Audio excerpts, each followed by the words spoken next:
Chapter 279. This prince also didn't expect to run into her here. This prince also didn't expect to run into her here. Yi Junqing nodded slightly. Then what did Yu Fanning say to Prince? Yarrow Moan's heart trembled slightly as she subconsciously looked towards Yi Junqing.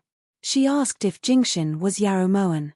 As long as this prince admits it, she'll tell this prince the truth about Morxin's death, replied Yi Junqing truthfully. Then Prince admitted it. Yarrow Moan wasn't confident. After all, Yu Fanning's bet hit Yi Junqing's weak spot, but she couldn't help but look forward to it. No. Yi Junqing enunciated each word clearly. Oh, could it be that prince? Yarrow Moan's eyes lit up and her heart that had been suspended in the air slowly calmed down and was enveloped by a warm feeling. You're Morxin's younger sister. In this world, no one wants to get revenge for Morxin more than you do. No matter who the enemy is, you won't let them off easily. You say that Morxin was killed by Yarrow Sulwan. This prince believes it. If that wasn't the case, you wouldn't have spent so much effort to scheme against her. However, this prince is guessing that there might be more than one person who killed Morxin, but Junqing doesn't want to listen to other people's nonsense. I only trust you, and Junqing believes that when it's time for Junqing to know the truth, you definitely won't hide it. Yi Junqing's words came from the bottom of his heart. When Yarrow Moan had called out to Zhong'er on the bed, Yi Junqing had already understood. Yarrow Moan was speechless. Her eyes sparkled and her lips curled into a smile of relief. Prince is so obedient. Yarrow Moan couldn't help but reach out to pat Yi Junqing's head lightly. Yi Junqing was very familiar with this action. Fluffy had often received this kind of treatment back then. Cough cough. This prince isn't a cat you raise. Yi Junqing gently brushed aside Yarrow Moan's fingers on his head, but when he saw Yarrow Moan frown, he hurried forward in panic. Did it affect the wound? Should I call Li Jun over? Asked Yi Junqing worriedly. Prince really believes Moan? As the pain faded, Yarrow Moan's eyes lit up and she looked towards Yi Junqing. In any case, this prince won't see Yu Fanning again. When he felt Yarrow Moan's breath on his face, Yi Junqing felt his heart race and his face turn red. When she heard that Chu Morxin was still alive, Yarrow Moan was so excited that she couldn't control herself. No matter what, she had to go see Chu Morxin personally. Niang, the imperial physician said that it's not easy for you to get out of bed with your current condition, much less go to Bailey Manor. Ting Yu took Yarrow Moan's clothes, but refused to help Yarrow Mo Wn change. Master, Ting Yu is right. And even if you wanted to see Chu Morxin, that damned thief might not let you in. After this incident, the word damned thief became Chu Morbei's nickname. If it weren't for Chu Morxin, this consort would have been torn to shreds by those bandits long ago. This consort should go and see him. As for whether or not to let him see him, that's not up to Chu Morbei to decide. When everyone saw that Yarrow Moan had already made up her mind, they no longer tried to dissuade her and started to prepare everything for her. Inside Bailey Manor, Chu Morbei had been sneezing all morning. Your Highness, are you all right? Asked Huangfu Juanxiu worriedly. I'm fine. How is Morxin? Chu Morbei put down the porcelain bowl and walked out of the main hall. The imperial physician said that he's fine. It's just that his body is too weak and he won't be able to get out of bed for a while, reported Huangfu Juanxiu truthfully. As long as his body is fine, it's fine if he can't get out of bed. That way, he won't be clamoring to see Yarrow Moan all the time. I really don't know what kind of medicine Yarrow Moan gave him to actually make Morxin take a blow for her. It looks like this crown prince can't let them see each other anymore. Go and make arrangements. Once Morxin can walk again, immediately send him back to Shu. Ever since Chu Morxin had woken up, he had been begging Chu Morbei to take him to see Yarrow Moan. The more Chu Morbei acted this way, the more Chu Morbei regretted his momentary soft-heartedness. I'm afraid it won't be that easy, said Huangfu Juanxiu in a low voice as his eyes subconsciously swept towards the manor gates. Chu Morbei turned around when he heard this and saw the uninvited guest at the gates. Morbei didn't know that King Lulan was coming and didn't go out to welcome you. King Lulan shouldn't blame me. Chu Morbei restrained the coldness in his eyes and walked over with a smile. There's no need for your highness to be so polite. This old man heard that something happened to Morsheen and couldn't stop worrying, so I came with Moen. Your Highness wouldn't find it inconvenient, right? As Kubu Dan spoke, Yarrow Moen had already stepped into the manor with the help of Ting Yu and Kubu Joa. Of course not. Morbei is endlessly grateful that King Lulan is concerned about Morsheen. Juanxiu, bring King Lulan and Sunshine Princess to Morsheen's room, said Chu Morbei respectfully before glancing meaningfully at the pale Yarrow Moen. King Lulan, Sunshine Princess, this way please. Huangfu Juanxiu naturally understood Chu Morbei's intentions. At the side, Yarrow Moen didn't speak. In reality, she also wanted to use this opportunity to talk to Chu Morbei alone. Big Sister Moen, you're not going? Asked Kubu Jua doubtfully as she carefully supported Yarrow Moen. You go first. Big Sister Moen has something to discuss with His Highness. She'll come find you in a bit. Yarrow Moen's wound ached, but she forced herself to remain calm and smiled faintly. Once Kubu Jua left, Yarrow Moen finally turned her gaze to Chu Morbei. Your Highness wouldn't be letting Moen stand here to talk, right? Yarrow Moen looked towards Chu Morbei. His pitilessly enchanting face, demonic eyes, and heaven-shaking appearance didn't make Yarrow Moen feel any sense of beauty. How hateful. Empress Chu, please. Chu Morbei's eyes flickered as his lips curved slightly. He walked into the main hall first. After the two of them sat down, Chu Morbei ordered a servant to brew a pot of top quality by Luo Chun tea. In reality, this crown prince doesn't agree to let Empress Chu see Morsheen again. Chu Morbei got straight to the point. There was no need to beat around the bush when talking to smart people. That's why Moen brought King Lulan along, said Yarrow Moen lightly. Her action of raising her brows was extremely arrogant. Do you think that this crown prince won't be able to do anything to you just like that? Chu Morbei stared coldly at the woman in front of him. The fire in his heart had been easily ignited by Yarrow Moen. If Yarrow Morsheen was a fairy who could devise strategies, then Yarrow Moen was a scheming demon. This was Chu Morbei's evaluation. He felt that this woman was very difficult to deal with. Yes, of course there is. As long as Your Highness Crown Prince summons Yin Xiong, Moen's life can be taken in minutes, said Yarrow Moen seriously. You didn't bring any hidden guards? Asked Chu Morbei suspiciously. No. Yarrow Moen smiled. It was impossible to tell the truth from the depths of her eyes. Yin Xiong. Are there any strange movements nearby? Chu Morbei immediately summoned Yin Xiong, his voice filled with unconcealable killing intent. Replying Master, there are at least 50 hidden guards in the entire Bailey Manor. Yin Xiong's voice was grave. Yarrow Moen. Chu Morbei was angered. This was called not bringing any hidden guards. What? Yarrow Moen met Chu Morbei's angry gaze with a harmless expression. After a moment, she came to a realization. Oh, then King Lulan might have brought them here. Chu Morbei was speechless. 3 black lines instantly appeared on his forehead. It was very clear that he couldn't touch Yarrow Moen in front of everyone. Chapter 280. It wasn't that he wasn't willing, he just didn't understand. I can let you see Morsheen, but, Your Highness, don't worry. As for what happened at Bright Moon Gorge, Moen only knows that it was those blind bandits who dared to rob Your Highness' guest. Furthermore, they were careless enough to injure Your Highness' precious younger brother, which is why they ended up in a bloodbath. Before Chu Morbei could speak, Yarrow Moen had already thought of an excuse. You're willing to say that? Chu Morbei expressed his doubts about Yarrow Moen's character. Of course there are conditions. As expected, Yarrow Moen didn't disappoint Chu Morbei. Tell me. Chu Morbei took a deep breath. He felt very uncomfortable being led around by the nose. Yarrow Moen turned to look towards Ting Yu. Ting Yu understood tacitly, so she took out a silk scroll and respectfully handed it to Chu Morbei. Chu Morbei looked at the silk scroll and thought for a moment before having Bailey Howren take it and place it on the table. After the time it took to make a cup of tea, Chu Morbei was still staring at the silk scroll with a conflicted expression. Your Highness is unwilling. Yarrow Moen had run out of patience. It's not that I'm unwilling, it's that I don't understand. Chu Morbei finally moved his gaze from the silk scroll to Yarrow Moen's face. His charming face was filled with doubt. That shouldn't be the case. There aren't any mistakes and the sentences are very smooth. Moen checked it several times after writing it. Yarrow Moen clearly knew that Chu Morbei didn't mean it this way, but she still pretended to be surprised.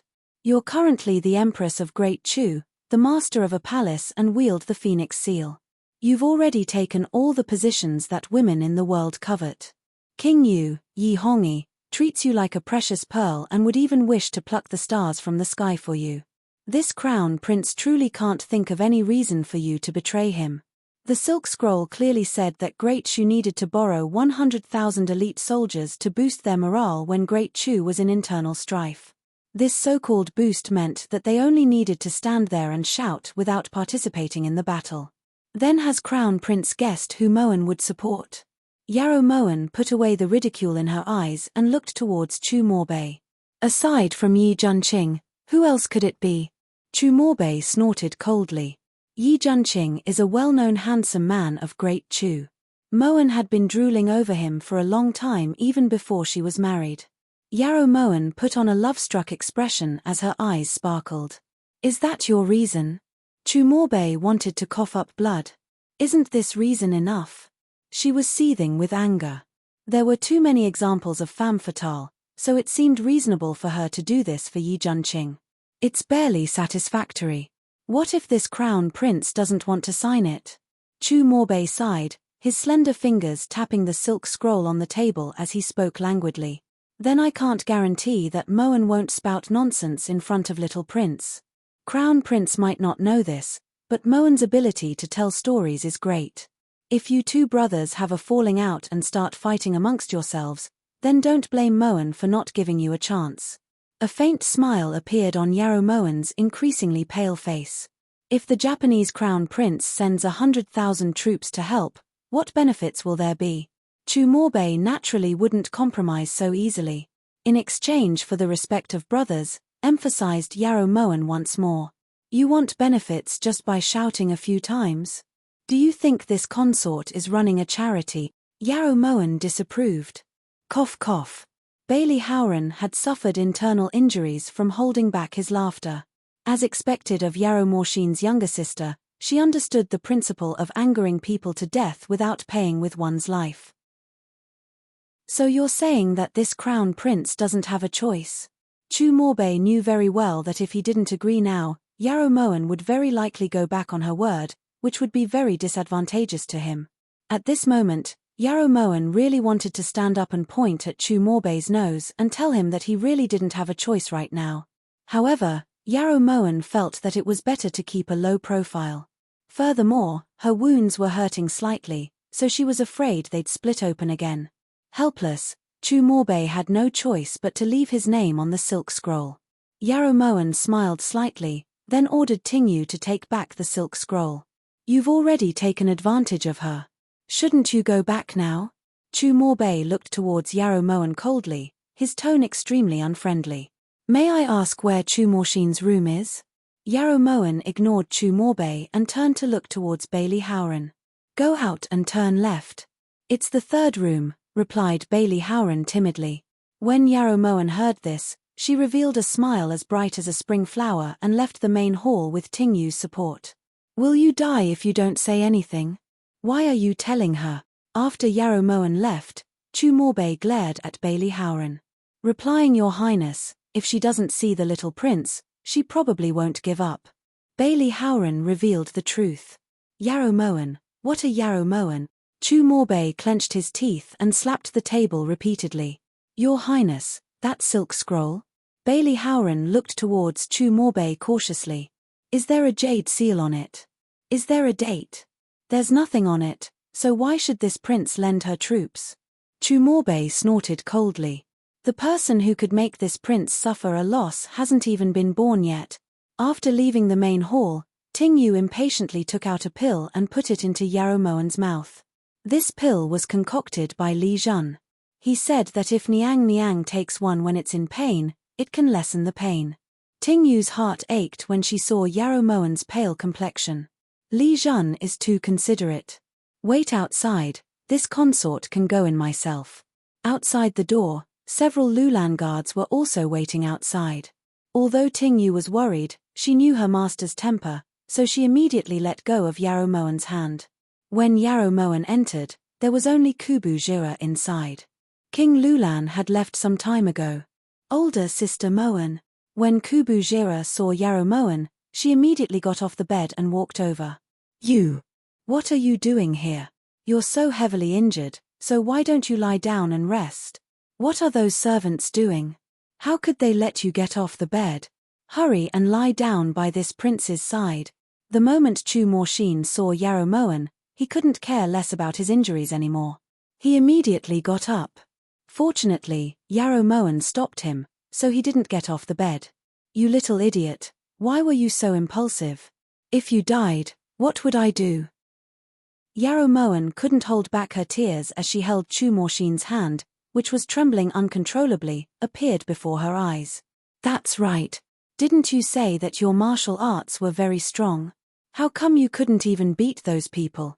At the side, Kubu Jira's tears, which had just stopped, started flowing again.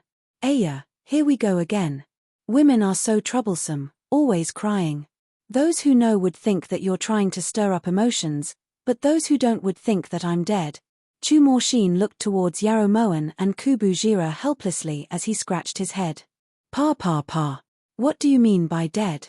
In the future, with this princess here, let's see who dares to kill you. Kubu Jira fiercely wiped away her tears and put her hands on her hips.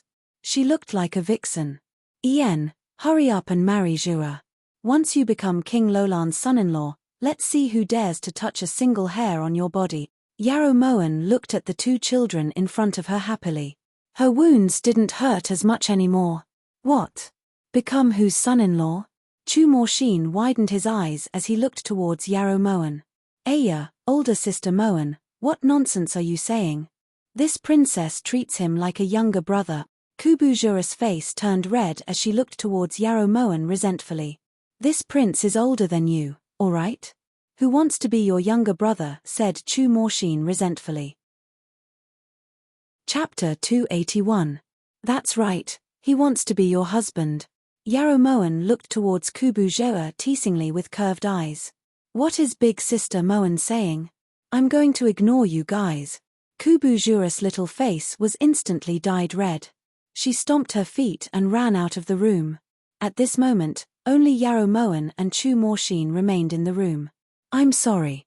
Just as Yarrow Moen's gaze returned from Kubu Jira, she saw that Chu Morshin was looking at her with a guilty expression. His expression was completely different from before. What happened to you? Why are you apologizing to me? Yarrow Moen stroked the white sand on Chu Morshin's left shoulder with heartache. That cut must have been very deep. Otherwise, the white gauze wouldn't still be red. Although Big Brother won't admit it, I know that Big Brother definitely bribed those bandits to kill you. Chu Morshin looked towards Yarrow Moen with conflicted eyes. One was the older brother he worshipped the most and the other was Yarrow Moen, who he loved like a mother. No one could understand the pain in Chu Morshin's heart. Your way of thinking is really strange. If it was your brother, I would have died long ago. How could I still sit here and talk to you? Yarrow Moen's cherry lips curved into a faint smile, her gaze incomparably sincere.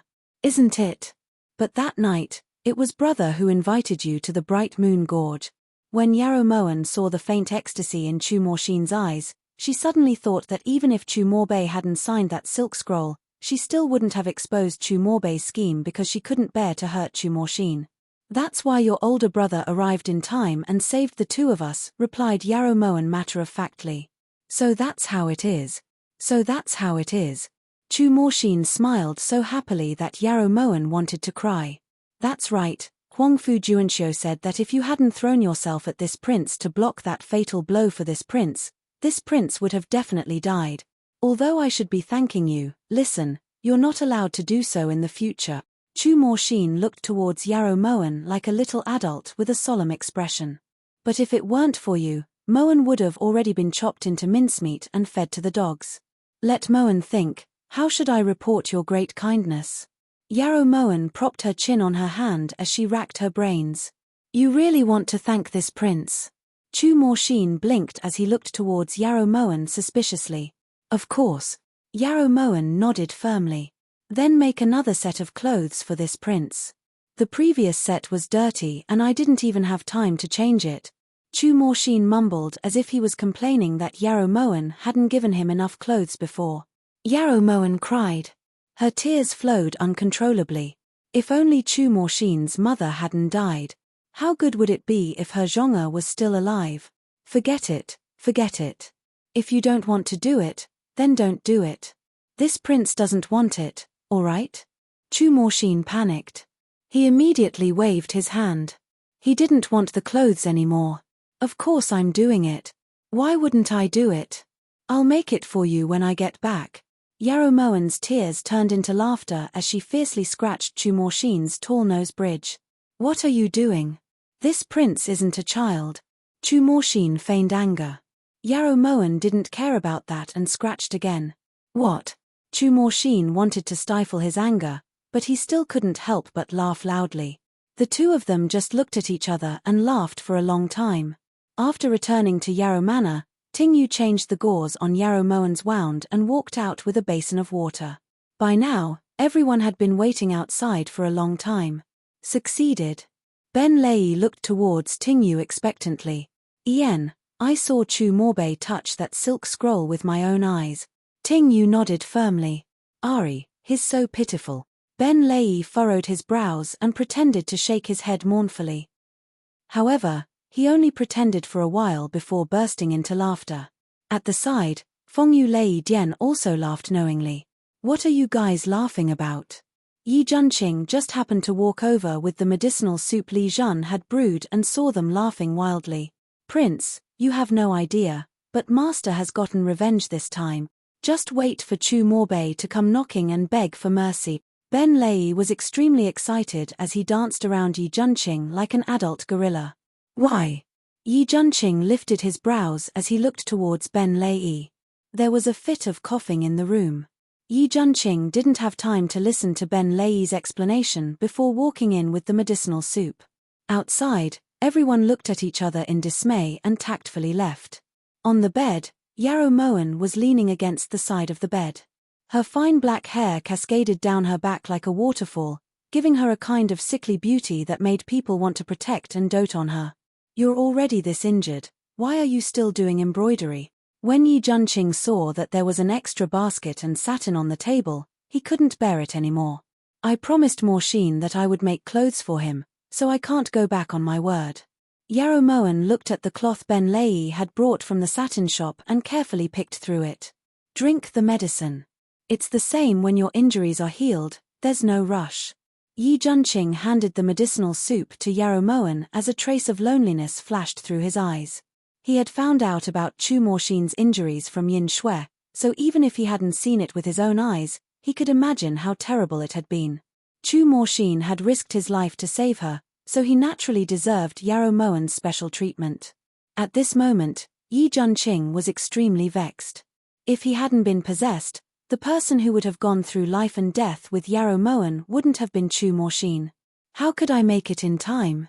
It's going to be winter soon. Winter clothes will take a lot of effort. Yarrow Moen took the medicinal soup from Yi Junqing's hands and poured it down her mouth without caring if it was bitter or not. She then handed the porcelain bowl to Yi Junqing. However, before Yi Junqing could place the candied plum in his hands into Yarrow Moen's hands, Yarrow Moen had already pulled her hand back and was busy choosing the cloth. Yi Junqing hesitated for a moment, but in the end, he didn't mention the candied plum. Ben Lei said earlier that you took revenge. What did that mean? Yi Junqing didn't want to disturb Yarrow Moen while she was choosing the cloth, but he also didn't want to just leave like this. It's nothing. Moen wrote a silk letter and tricked Chu Morbei into signing it. Yarrow Moen chose 3 colors, water blue, dark purple, and dark green. She used a brush to mark them. Silk letter? What's the content? Yi Junqing looked towards Yarrow Moen with a frown. The content isn't important. What's important is that Moen put medicine on the silk letter, and it was personally made by Yin Shui. Yarrow Moen handed the cloth she chose to Yi Junqing with a resplendent smile in her eyes. You want to return a tooth for a tooth and take Chu Morbei's life? Yi Junqing looked towards Yarrow Moen in realization. Chu Morbei had almost caused Yarrow Moen's death, so even if he took his life, it would be perfectly justified. He's the crown prince of Shu. It's fine to tease him a little, but if he angered the king of Shu and caused war, it wouldn't be Moen's intention. However, Chu Morbei caused Yin Shui and Yin Xiong to sever their sibling relationship, so Yin Shui won't let him off easily. Yarrow Moen's lips curved into a sinister smile. It wouldn't be too tragic, right? Yi Junqing swallowed hard and asked doubtfully. It's just some medicine that makes Chu Morbei's teeth hurt incessantly. To be more precise, it's medicine that makes every single one of his teeth hurt incessantly. Chu Morbei is probably feeling unwell right now, explained Yarrow Moen and the others. When Yi Junqing heard this, the image of Chu Morbei's swollen cheeks suddenly appeared in his mind. He subconsciously rubbed his chin. There was a saying that a toothache wasn't an illness, but when it hurt, it was fatal. It seemed that Chu Morbei was going to suffer. Prince seems to be sympathizing with Chu Morbei. Yarrow Moen found it funny when she saw Yi Junqing rubbing his chin. Chapter 282. If this prince had the time to do that, this prince would be better off checking the accounts. Yi Junqing had an awkward expression on his face as he moved his hand away and walked out with the bowl of soup. The moment the door closed, Yarrow Moen's lips curved into a smile. Chu Morbei, why do you think Moen didn't stamp the jade seal or write the date? That's why it's said that smiling first isn't a smile, smiling later is a blessing. Just as Yarrow Moen predicted, during dinner that night, Chu Morbei suddenly felt a dull pain in his teeth. He ate very little and had the accompanying imperial physician prescribe some painkillers. He originally thought that he would be fine after a good night's sleep, but he never expected that in the middle of the night, Bailey Howren would be the first to roar and break the silence of the night. At this moment, the two imperial physicians in Bailey Howren's room were helpless as they watched Bailey Howren rolling on the floor. Hurry up and think of something. It hurts so much. Ouch. On the ground, Bailey Howren supported himself on the chair and stood up. A new wave of pain rolled over him like a wave, instantly knocking him back to the ground. It hurts. It hurts so much. The imperial physicians couldn't bear to see Bailey Howren, who was in his 40s, rolling on the floor in pain. However, none of the painkillers they tried were effective. Right at this moment, Huangfu Juanxiu rushed over and was stunned when he saw Bailey Howren's miserable state. Howren? What happened to you? At this moment, Bailey Howren's cheeks were swollen and his expression was conflicted. Toothache, toothache. This old man is dying of pain, every tooth hurts. Bailey Howren held his chin with both hands, his voice carrying a heavy sobbing tone. What should we do? Imperial physicians, you should go check on His Highness first. Juanxiu is here. Huangfu Juanxiu had just run over from Chu Morbei's room when he didn't expect Bailey Howren's condition to be this bad. When they heard that something had happened to the crown prince, the two imperial physicians didn't dare tarry and immediately left the room. Something happened to His Highness. On the floor, Bailey Howren crawled up with sweat and worry in his eyes. Juanxiu heard that you were in trouble, so he wanted to come over and take a look. However, when he passed by the crown prince's bedroom, he heard a low groan coming from inside. When he went in to take a look, he saw the crown prince leaning against the bed with his hands covering his cheeks and shaking his head in pain. This is strange, how could you and His Highness have toothaches at the same time? Huangfu Juanxiu strode forward to help Bailey Howren up with a belly full of questions. Help this old man to see His Highness the Crown Prince. Bailey Howren was worried, so he endured the pain and followed Huangfu Juanxiu to Chu Morbei's room. When he entered, Huangfu Juanxiu saw two imperial physicians trembling with fear as they rummaged through their medicine chests. The entire table was a mess. Your Highness the Crown Prince. That heart-wrenching pain assaulted him again. Before Bailey Howren could finish speaking, he was squatting on the ground in pain. Did you guys find any painkillers or not? Chu Morbei finally couldn't take it anymore and urged sternly. Replying Your Highness the Crown Prince, this humble subject has already used the best painkillers, but it didn't have any effect. Right now, this humble subject is also at our wits' end. Please punish us, Your Highness the Crown Prince. The two imperial physicians immediately knelt on the ground, their bodies trembling like fallen leaves. What's the use of punishing someone? Hurry up and think of a solution. Huangfu Juanxiu was truly anxious when he saw Chu Morbei and Bailey Howren's miserable state. Scram! Chu Morbei waved his hand furiously and the two imperial physicians immediately left the room. At this moment, Chu Morbei's clothes were already drenched in sweat. His hands were clutching his lower jaw. The heart-wrenching pain coming from every tooth in his mouth made him want to pull out all his teeth. Your Highness the Crown Prince, this humble subject feels that the pain in your and Lord Bailey's teeth is very strain. Forgive this humble subject for making a bold guess, but this matter, could it be related to Yarrow Moen? Did your Highness touch anything of Yarrow Moen's? Huangfu Juanxiu's words woke him up from his daydream. Chu Morbei's eyes instantly lit up, but it was quickly followed by a torrential rage. It must be Yarrow Moen. Today, when she presented a silk scroll to your Highness the Crown Prince, this old man also handled it. Aya, this god of plague. This old man is going to die from the pain. Bailey Howren also came to a realization and immediately growled through gritted teeth. It really is her. This humble subject will go to Yarrow Manor right now to request medicine. Huangfu Juanxiu knew that with Yarrow Moen's vengeful personality, she would definitely seek revenge after suffering such a huge loss. Fortunately, this bastard still had some sense and didn't poison him. Wait. Order the imperial physicians to quickly prepare the antidote.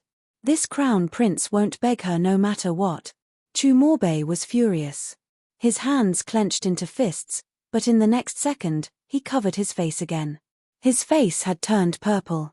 It was his carelessness. How had he fallen for Yarrow Moen's tricks? Your Highness the Crown Prince, since that Yarrow Moen was confident in drugging you, then that medicine must be extremely rare. If Huangfu Juanxiu couldn't bear to see Chu Morbei suffer, nor did he want to see Bailey Howren die from the pain. He was about to say something when Chu Morbei waved his hand to stop him. There's no need to say anything. No matter how poisonous her medicine is, there will still be a time when its effects are over. Once the effects are over, watch how this crown prince will make her pay back with interest. Chu Morbei's words were like ice. At the side, the hope in Bailey Howren's eyes instantly turned to ash and he felt even more pain. Juanxiu, knock him out. Chu Morbei slowly closed his eyes as he looked at Bailey Howren, who was in so much pain that he was hovering between life and death. Following that, he heard a miserable cry. When he looked up again, Huangfu Juanxiu had already dragged Bailey Howren out of the room like a dead dog. Yarrow Moen, this crown prince has underestimated you. While Chu Morbei was sinking into the abyss of suffering, Yarrow Moen was having a very satisfying and fulfilling time. Your Highness, it's time to drink the medicine. Ting Yu brought the medicine over to Yarrow Moen. When she glanced sideways, she saw two sets of clothes on the couch. Your Highness, Imperial Physician Li said that you've just recovered from a serious illness, so you should pay attention to rest. If Your Highness doesn't mind Ting Yu being clumsy, why don't you let Ting Yu make these clothes for you? Suggested Ting Yu, who really felt bad for Yarrow Moen. There are some things that when you're happy, you won't feel tired. Don't worry, Ben Gong knows what to do. Yarrow Moen held the medicine as she subconsciously glanced towards Hua Shong. Her lips curved into a warm smile. Ting Yu understood Yarrow Moen's feelings for Chu Morshin, so she didn't force it. Once Yarrow Moen finished drinking the medicine, Ting Yu handed the candied plum in her hands to Yarrow Moen. You're quite thoughtful. Yarrow Moen wasn't afraid of bitterness, but a little sweetness was always good. The one who's thoughtful isn't Ting Yu, it's the esteemed prince. This candied plum was given to Ting Yu by the esteemed prince. He said that it would be for Your Highness to eat after you finish drinking the medicine. Ting Yu smiled mischievously. After spending so much on him, I finally saw the return of the money. Yarrow Moen's eyes curved as she looked at the candied plum in her hands. Ting Yu was petrified. Once Ting Yu left, Yarrow Moen calmly called for Yin Shui. Has Yu Funning been well behaved these past 2 days? Yarrow Moen picked up the needle again and began to sew carefully without the slightest carelessness. Replying Master, Yu Fanning has been secretly sending her hidden guard to deliver a letter to Prince for the past 2 days. However, Prince destroyed the letter without even looking at it. Yin Shui was very approving of Yi Juanqing's actions. Oh, Have you read the contents of the letter? The killing intent in Yarrow Moen's heart gradually faded and the smile on her lips deepened. I've read it. The contents are mostly about using Yarrow Morshin's death to lure Prince into a meeting. If it was in the past, Yin Shui wouldn't have done something so superfluous. However, after staying by Yarrow Moen's side for so long, she had to admit that her abilities had improved. It seems that Ben Gong must meet her. Go make the arrangements. Yarrow Moen bent over and bit off the thread. As she looked at the robe that had just been made, a brilliant light flashed through her eyes. Chapter 283. When she received Yi Juanqing's reply, Yu Fanning dressed herself up meticulously. She was dressed beautifully in embroidered clothes. Inside Jade Heart Pavilion, Qian-Shi looked towards her master worriedly. Miss, are you really going to tell Yi Juanqing the truth? Aren't you afraid that he'll do something stupid in a moment of impulse? With Yarrow Moen here, even if he stabs the heavens, what can he do? The anticipation in Yu Fanning's eyes turned cold, causing Qian-Shi's heart to shiver. Miss, you mean Yarrow Moen will protect Yi Juanqing? She likes Yi Juanqing? Qian-Shi looked towards Yu Fanning. I'm not surprised that Yarrow Moen likes Yi Juanqing. What I can't accept is that Yi Juanqing actually likes Yarrow Moen as well. I wonder if those Yarrow sisters are reincarnated foxes. Their ability to charm people is getting better and better, said Yu Fanning hatefully.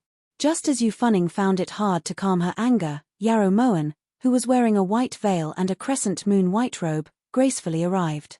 Actually, Consort Xian can say it even more harshly, but next time, don't let Moen hear it. Otherwise, Moen's hands will itch. Yarrow Mo Wan gracefully walked over. A light breeze blew against her veil, causing it to ripple. That half-veiled feeling of holding a peeper and playing a peeper made her even more beautiful. How could it be you? Why didn't Yi Juanqing come? Yu Fanning asked in a stern voice. Moen saw Consort Xian's note, so I came. As for the esteemed prince, he didn't see the note, so of course he wouldn't be here, explained Yarrow Moen. Yarrow Moen, how malicious of you.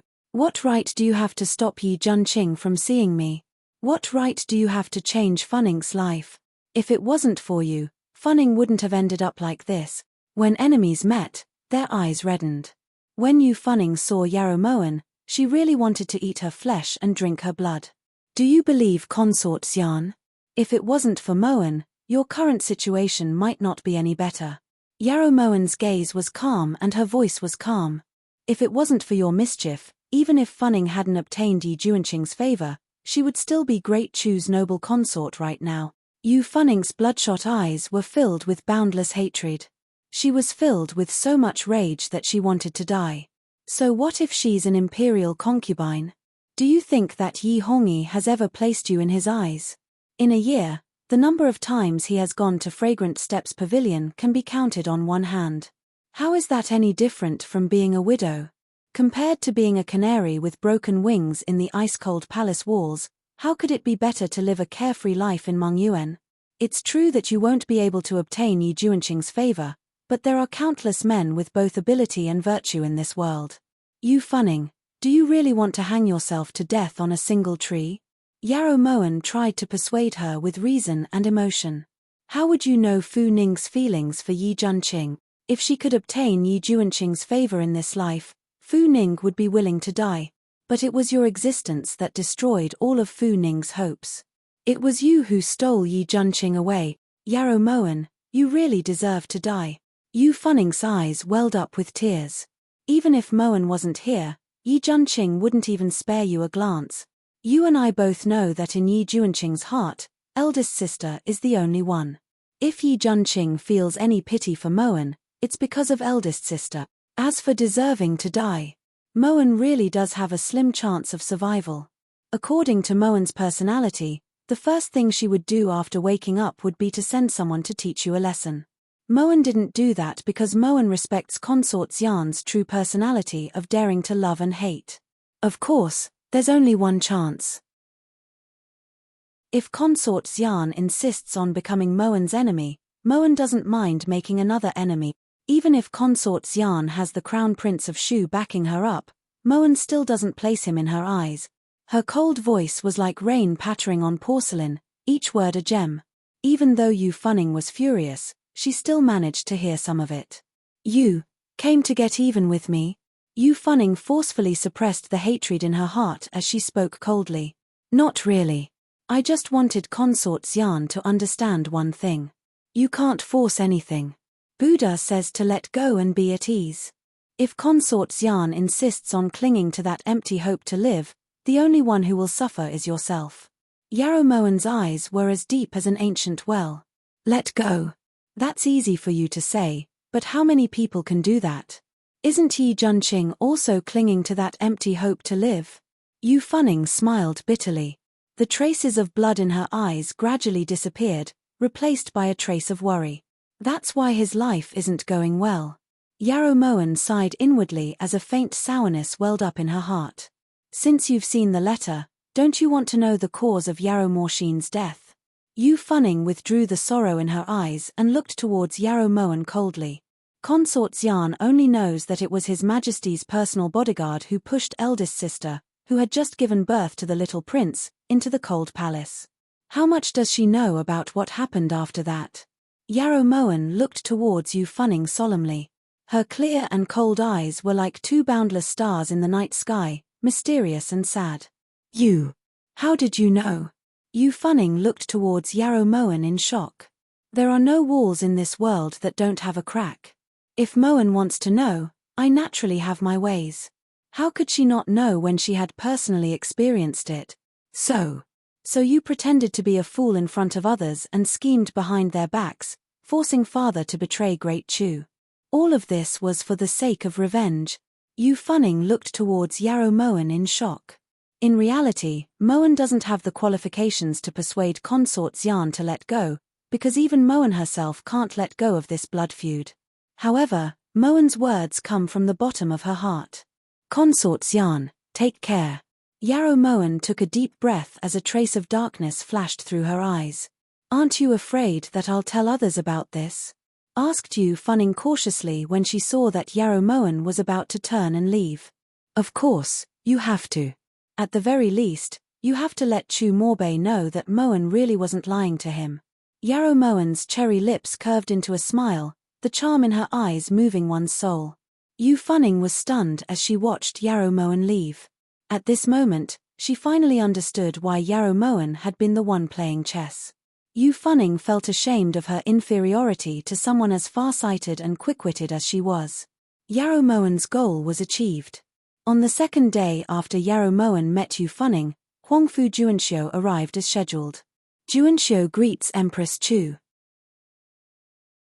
Inside the bedroom, Huangfu Juanxiu stood in front of the couch with two ginsengs that had turned into human shapes. The great master of Yarrow Manifest trade can't even afford ginsengs, asked Ben Lei resentfully as he looked at Huangfu Juanxiu coldly. Ahem. Juanxiu knows that this meager gift isn't worthy of your highness's attention, but it's still Juanxiu's kind intentions. I hope that Empress Chu will kindly accept it. Before coming, Huangfu Juanxiu had already made up his mind that he wouldn't hit back or scold back. Tingyu, help this consort up.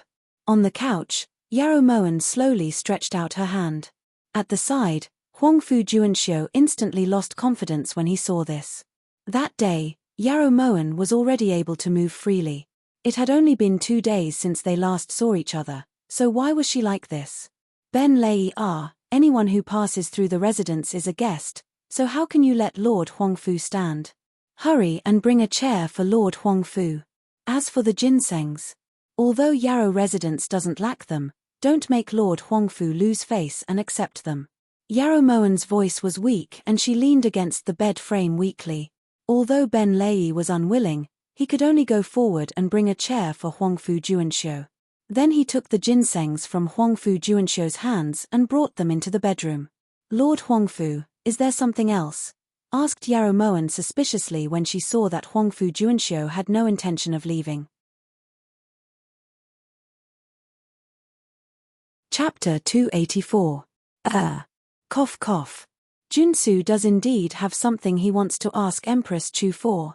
At that time, my crown prince's actions were a bit too swift and decisive, but fortunately, nothing major happened.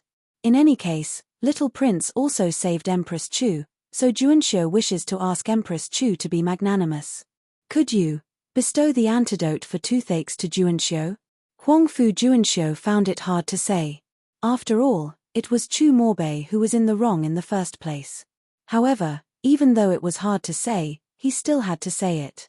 He couldn't just watch as the crown prince and Bailey Howren were hurt to death, right? So Lord Huangfu has ulterior motives. That's fine. Since you're able to say it out loud, then you must have guessed the reason behind Chu Morbei's toothache. This consort isn't an unreasonable person. How about this? You've also seen how serious this consort's injuries are. As long as Chu Morbei is willing to compensate and personally apologize to this consort afterwards, then the matter of the antidote can be discussed. Yaromoan's voice was still weak and she coughed occasionally. When Huangfu Juanxiu heard this, the back of his head started to sweat. Yaromoan was taking advantage of the situation to rob him. As if sensing Huangfu Juanxiu's hesitation, Yaromoan continued. If Chu Morbei doesn't want to cut his flesh and doesn't want to apologize to this consort, then it's fine. There are times when medicine will wear off. As long as the medicine wears off, the tooth will naturally stop hurting. However, under normal circumstances, the medicine that Yin Shui concocts usually only lasts for a month. Because this time it was specially prepared for His Highness, Yin Shui was especially attentive. Yaromoan emphasized the last few words. Juanxiu can't make the decision for His Highness the Crown Prince. Empress Chu, please state your conditions so that Juanxiu can go back and discuss it with His Highness the Crown Prince. Huangfu Juanxiu wiped at his sweat. It seemed like there was no better way than to compromise. Moan isn't a greedy person, so I don't ask for much. I only ask that Your Highness agree to make Meng Yuan part of Great Chu's territory. Furthermore, I ask that Your Highness change the word support on the silk scroll to assist. Yaromoan spoke her thoughts lightly. In front of the bed, Huangfu Juanxiu almost fainted. How could he say he wasn't a greedy person? Was it going against his heart? 2 days after Huangfu Juanxiu left, there was no news from Bailey Manor. Afternoon of the third day, Yaromoan was basking in the sun in the courtyard when she saw Ben Lei rush over. Master, Chu Morbei is here. Ben Lei's voice contained unconcealable excitement. He has to come. Otherwise, would he really want to die of pain? Go get the esteemed prince to leave, understand? Yaromoan looked towards Ben Lei meaningfully. Rest assured, Master. Ben Lei nodded fiercely. A second after Ben Lei left, a dazzling purple figure suddenly appeared at the arched door.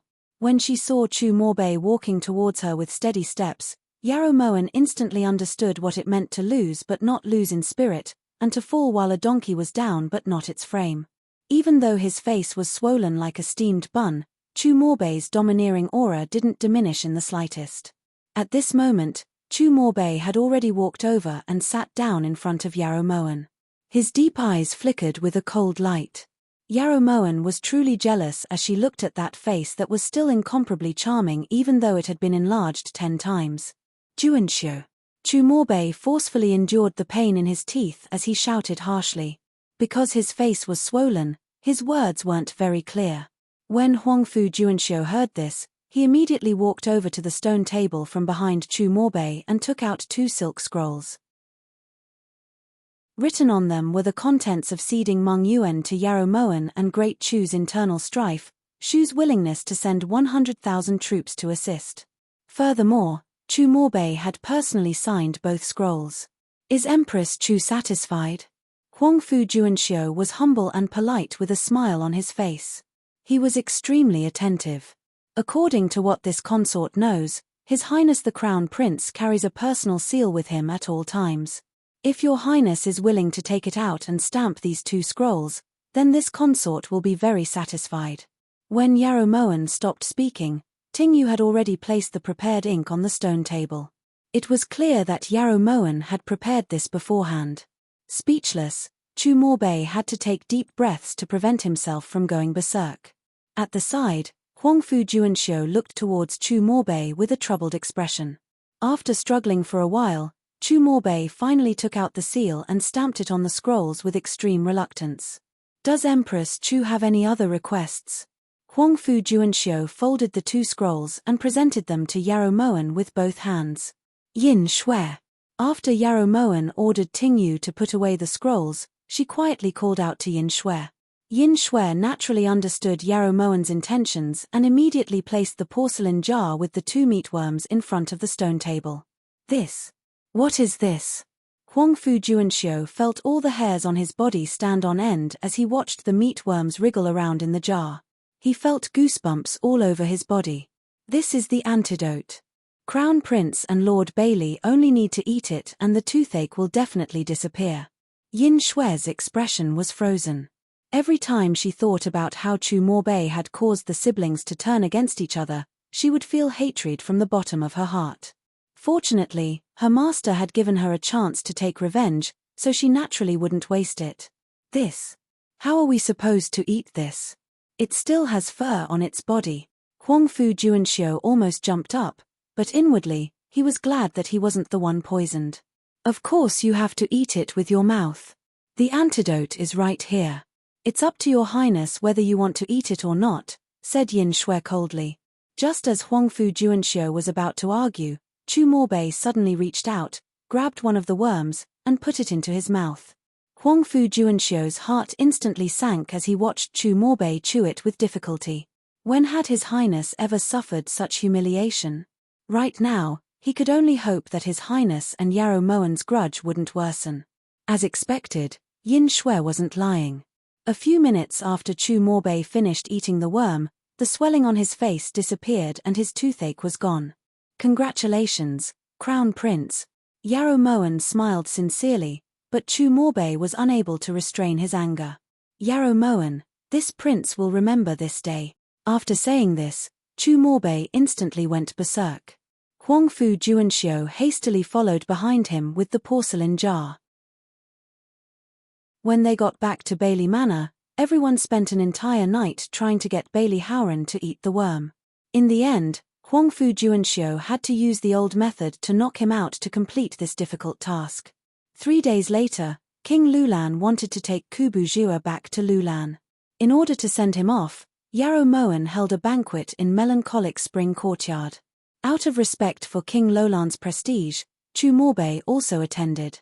However, during the entire banquet, Chu Morbei and Yarrow Moen barely made any eye contact. On the 2nd day after King Lulan left Mongyuan, Chu Morbei also decided to leave. Fortunately, Huangfu Juanxiu secretly sent a message, so Yarrow Moen had time to hand over the 5 sets of robes and 7 sets of winter clothes that she had rushed to make to Chu Morshin. The smoke of war finally dispersed from Mongyuan and there were less than 9 days left of the 49-day time limit. These days, Yi Junqing spent most of his time studying the account books. After more than 10 days, he managed to figure out a few ways to deal with it. As a result, Yarrow Moen's abacus wasn't as fast as Yi Junqing's. So many zeros. How much money is this? Even Great Chu's national treasury is only this much. Yi Junqing felt dizzy as he looked at the numbers on the abacus. Is it bad to have more money? Yarrow Moen picked up the teacup as she examined the account books Yi Junqing handed over. Although they had suffered heavy losses during the confrontation with Thousand Paths, fortunately, King Lulan had stepped in to help them out, so the losses were more or less recovered. It seemed like it was time for Ben Lei to go to Western regions to take charge. But this is too much. If this prince had this much money, I wouldn't know how to spend it. Yi Junqing wrote down the final sum on the account book. If Prince really has this much money, Moen can show you how to spend it without any hesitation. When Yarrow Moen heard this, she lifted her brows and looked towards Yi Junqing seriously. Right at this time, Ben Lei suddenly ran in with a letter in his hand and a solemn expression.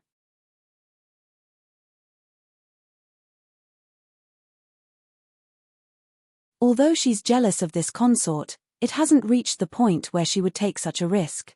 Beauty Jew. Yarrow Mo Wan's hand that was holding the porcelain bowl trembled uncontrollably. Her sharp eyes stared at the brocade blanket on the couch, but it also seemed as if she was looking even further through the blanket.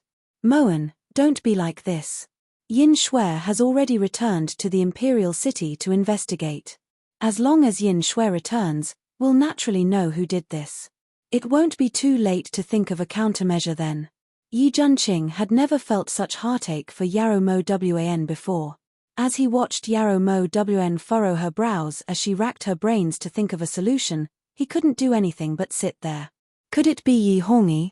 Could it be that he found out that I was pretending to be stupid, so he vented his anger on Liu Xing? Yarrow Mo Wan abruptly looked up and grabbed Yi Junqing with both hands. Her eyes were filled with panic. It can't be. Don't think too much for now. Wait for Yin Shui to return. No, I can't not think. As long as I stop, my mind will be filled with Liu Xing. He was willing to enter the palace for me. Do you know what that means? If it wasn't Yi Hongyi, then who could it be? Huan Qia. Impossible, there's no reason for her to. When Yi Junqing saw that Yarrow Mo Wan was about to collapse, he finally couldn't help but hit the back of Yarrow Mo Wan's neck. Mo Wan, I'm sorry, but other than this, Junqing really has no way of stopping you from thinking. Don't worry, no matter what the result is, Junqing will be by your side. Your grudge is Junqing's grudge, no matter if it's Liu Xing or Mo Xin. Yi Junqing gently placed Yarrow Mo Wan on the bed, his deep eyes filled with darkness. 5 days later, when Yin Shui appeared in Pingyang guest house, Yarrow Mo Wan, who had been in a daze on the bed, suddenly stood up and rushed over to grab Yin Shui. Who was it? Bing Zhe's voice was filled with unconcealable weakness.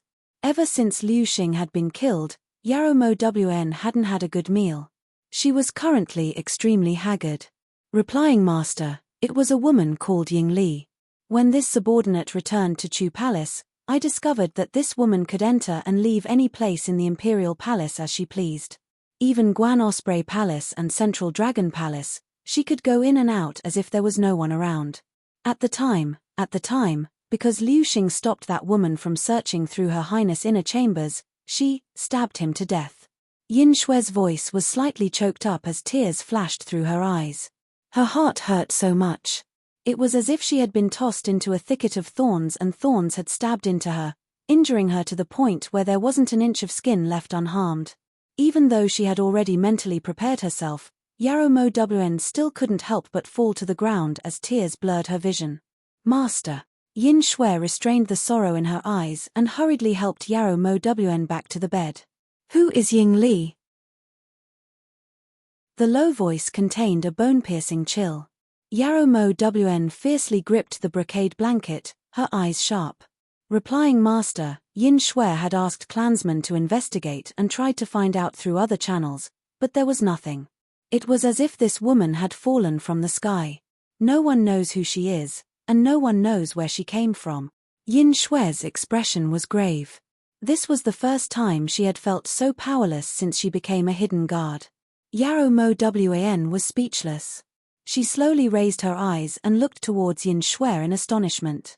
If even Yin Shui couldn't find out, then this woman was definitely a ruthless character. When did Yi Hongyi get acquainted with this kind of woman? Yarrow Mo Wan forcefully suppressed the sorrow in her heart and pulled herself together. Facing a powerful enemy, she couldn't continue to be dispirited. That night, Yi Junqing sat alone at the table with his brows tightly furrowed. After thinking for a long time, he shook his head. I've never heard of the name Ying Li. This prince is very certain that she isn't a member of the imperial family or a member of the military. Yi Junqing looked towards Yarrow Mo Wan, who was leaning against the bed with a worried expression. But she actually dared to kill someone in Guan Osprey Palace and wasn't punished by His Majesty. She clearly has a lot of weight in His Majesty's heart, said Yin Shui calmly. Doesn't His Majesty dote on Niang the most? It's only been a little over a month, Anne. Since ancient times, emperors have always been fickle in love. That's not wrong at all, muttered Tingyu resentfully. At this moment, she was truly glad that her master wasn't like eldest miss, who didn't love that kind of heartless man. Indulging her doesn't necessarily mean that he dotes on her. Since he doesn't dote on her, then this woman has value that Yi Hongyi can use. Right now, this consort really wants to know just what value this woman called Yingli has. Yarrow Mo Wan enunciated each word as if it was covered in frost. Her weak voice was filled with absolute coldness. Chapter 286. The entire room was silent for a moment because no one present could answer Yarrow Moan's question. No one knew who Yingli was, nor did anyone know what value she had for Yi Hongyi to indulge her so unbridledly. At this moment, Yarrow Mo Wan's heart gradually sank. She suddenly felt as if there was an invisible force slowly pressing down on her. Even so, Yarrow Mo Wan still shivered. Even if it was a mountain of blades or a sea of flames, she wouldn't be afraid. Thus, on the day she returned to Chu Palace, Yarrow Mo Wan saw the legendary Yingli as expected. Inside Guan Osprey Palace, Yarrow Mo Wan caressed the place where Liu Xing had fallen, her tears falling uncontrollably. At that time, she had solemnly vowed to Liu Xing that she would protect him for a lifetime, but now, those words were still ringing in her ears, yet she and Liu Xing were forever separated. Niang Niang, His Majesty has arrived. Outside the palace, Ting Yu hurriedly ran in and reported in a low voice. Liu Xing. Wu Wu. Come out They said you went down, but it's so dark down there, so cold. Liu Xing. Yarrow Mo Wan knelt on the ground, her tears pouring out and falling on the place where Liu Xing had bled. Wana, what's wrong? Hurry and get up. The moment Yi Hongyi entered, he saw this scene. No. Wana wants to pull Liu Xing out. Liu Xing. Wu Wu. Yarrow Mo Wan cried her heart out, her soft and jade-like hands vigorously digging at the ground as if she wanted to pull something out. Zhen's silly Wana, Liu Xing isn't down there, Zhen already gave him a grand burial. Don't be sad, be good Seeing Yarrow Mo Wan crying like a tearful person, Yi Hongyi's heart ached to the extreme. When he found out that Yarrow Mo Wan had returned to the imperial palace, Yi Hongyi even threw down the imperial edict he had written halfway. He didn't even have time to put on his robe before hurrying over. 49 days, there wasn't a day that he didn't think of this woman. Every night, he couldn't sleep. In this life, this was the first time he tasted the feeling of falling in love with a woman. It can't be. Liu Xing is just down there. Wana has to pull him up, he'll be scared if he stays there by himself. Woo! Yarrow Moan struggled in Yi Hongyi's embrace, her teary eyes staring at the ground as if she wanted to pierce through it. Wana, don't be like this.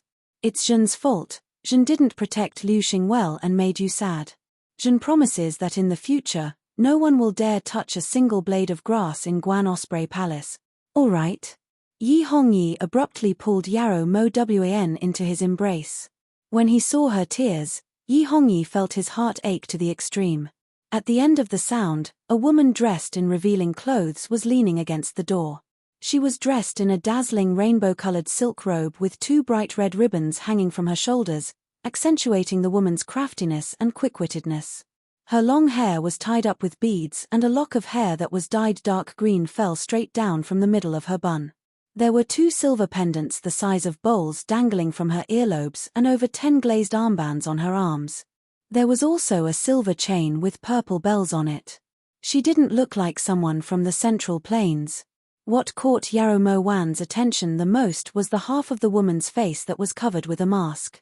The part below the nose and eyes were completely hidden behind the mask. The mask was snow white and there was a beautiful dark red datura flower drawn on it, which was also known as the red spider lily in common people's mouths. For a moment, Yarrow Mo Wan felt that this woman in front of her seemed familiar, as if she had seen her somewhere before. That familiarity overflowed from the bottom of her heart.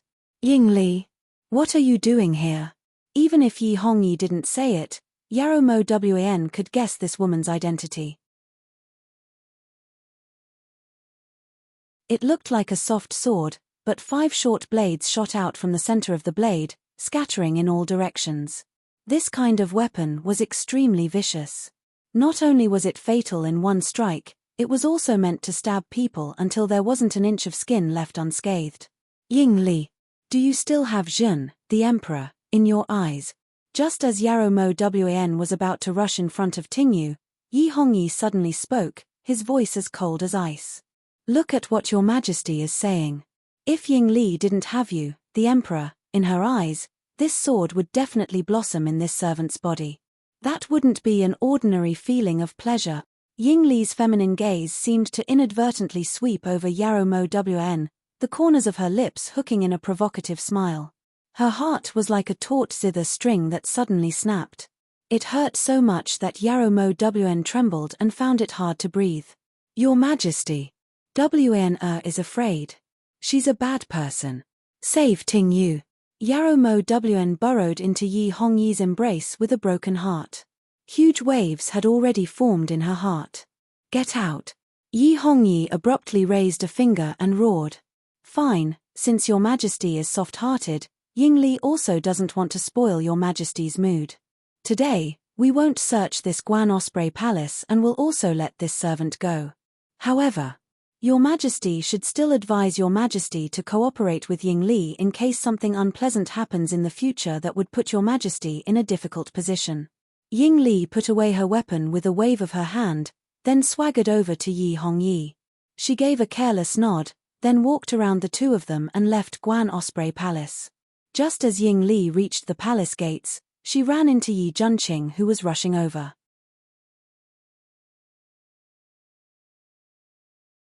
Chapter 287. This is the legendary esteemed prince, right? As expected, he's elegant and handsome. I heard that the esteemed prince's residence is missing a princess. Ying Li is very interested. Prince, there's no harm in considering it. Ying Li placed her jade-like fingers lightly on Yi Junqing's shoulder and circled around him like a cat. Her charming eyes shone brightly, making her look flirtatious. You're called Ying Li?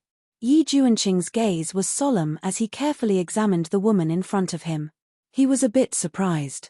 He had never imagined that Liu Xing's killer would be someone from a different race. He had also never seen this kind of clothing before. It's a pretty name, right? Prince, you have to remember it. Perhaps this word will accompany Prince for the rest of your life. Ying Li smiled strangely. Before Yi Junqing could retort, she had already turned to leave. The ringing of the bells gradually faded away. There was no time to investigate Ying Li's identity. Yi Junqing immediately turned to enter the main hall. However, when he saw Yarrow Mo crying in Yi Hongyi's arms, his heart sank. In the east wing, he had clearly sensed a vigorous internal energy that didn't belong to Yin Shui surging in the main hall. Even though he knew that Yi Hongyi was there and that Yi Hongyi definitely wouldn't allow Yarrow Mo to be injured, he still couldn't help himself. He was afraid that the tragedy at Bright Moon Gorge would happen again. He was afraid that it would be too late. This subject di kowtows in salute to your majesty.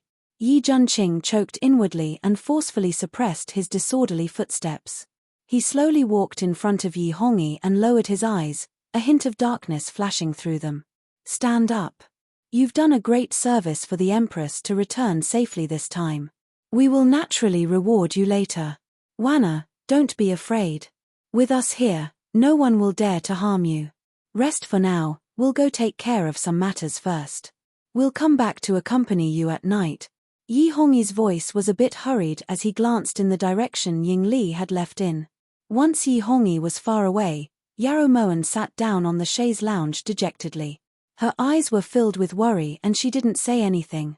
That Ying Li just now is the fastest to update her domain. She's fighting here, isn't she? How would she dare? Yi Junqing quickly walked in front of Yarrow Mo. He only relaxed when he saw that Yarrow Mo was completely unharmed. Tingyu, how are you? Yarrow Mo suddenly understood and immediately looked towards Tingyu. Tingyu was standing there, her face pale and her legs still trembling. Her ladyship, she actually used such a vicious thing to kill Liu Xing. Tingyu was badly frightened. She could not imagine how terrible it would be if that damned thing pierced into a person's body and blossomed. Yin Shui. Yarrow Mo immediately summoned Yin Shui. Yin Shui suddenly appeared at Tingyu's side and helped her to sit at the table before looking towards Yarrow Mo.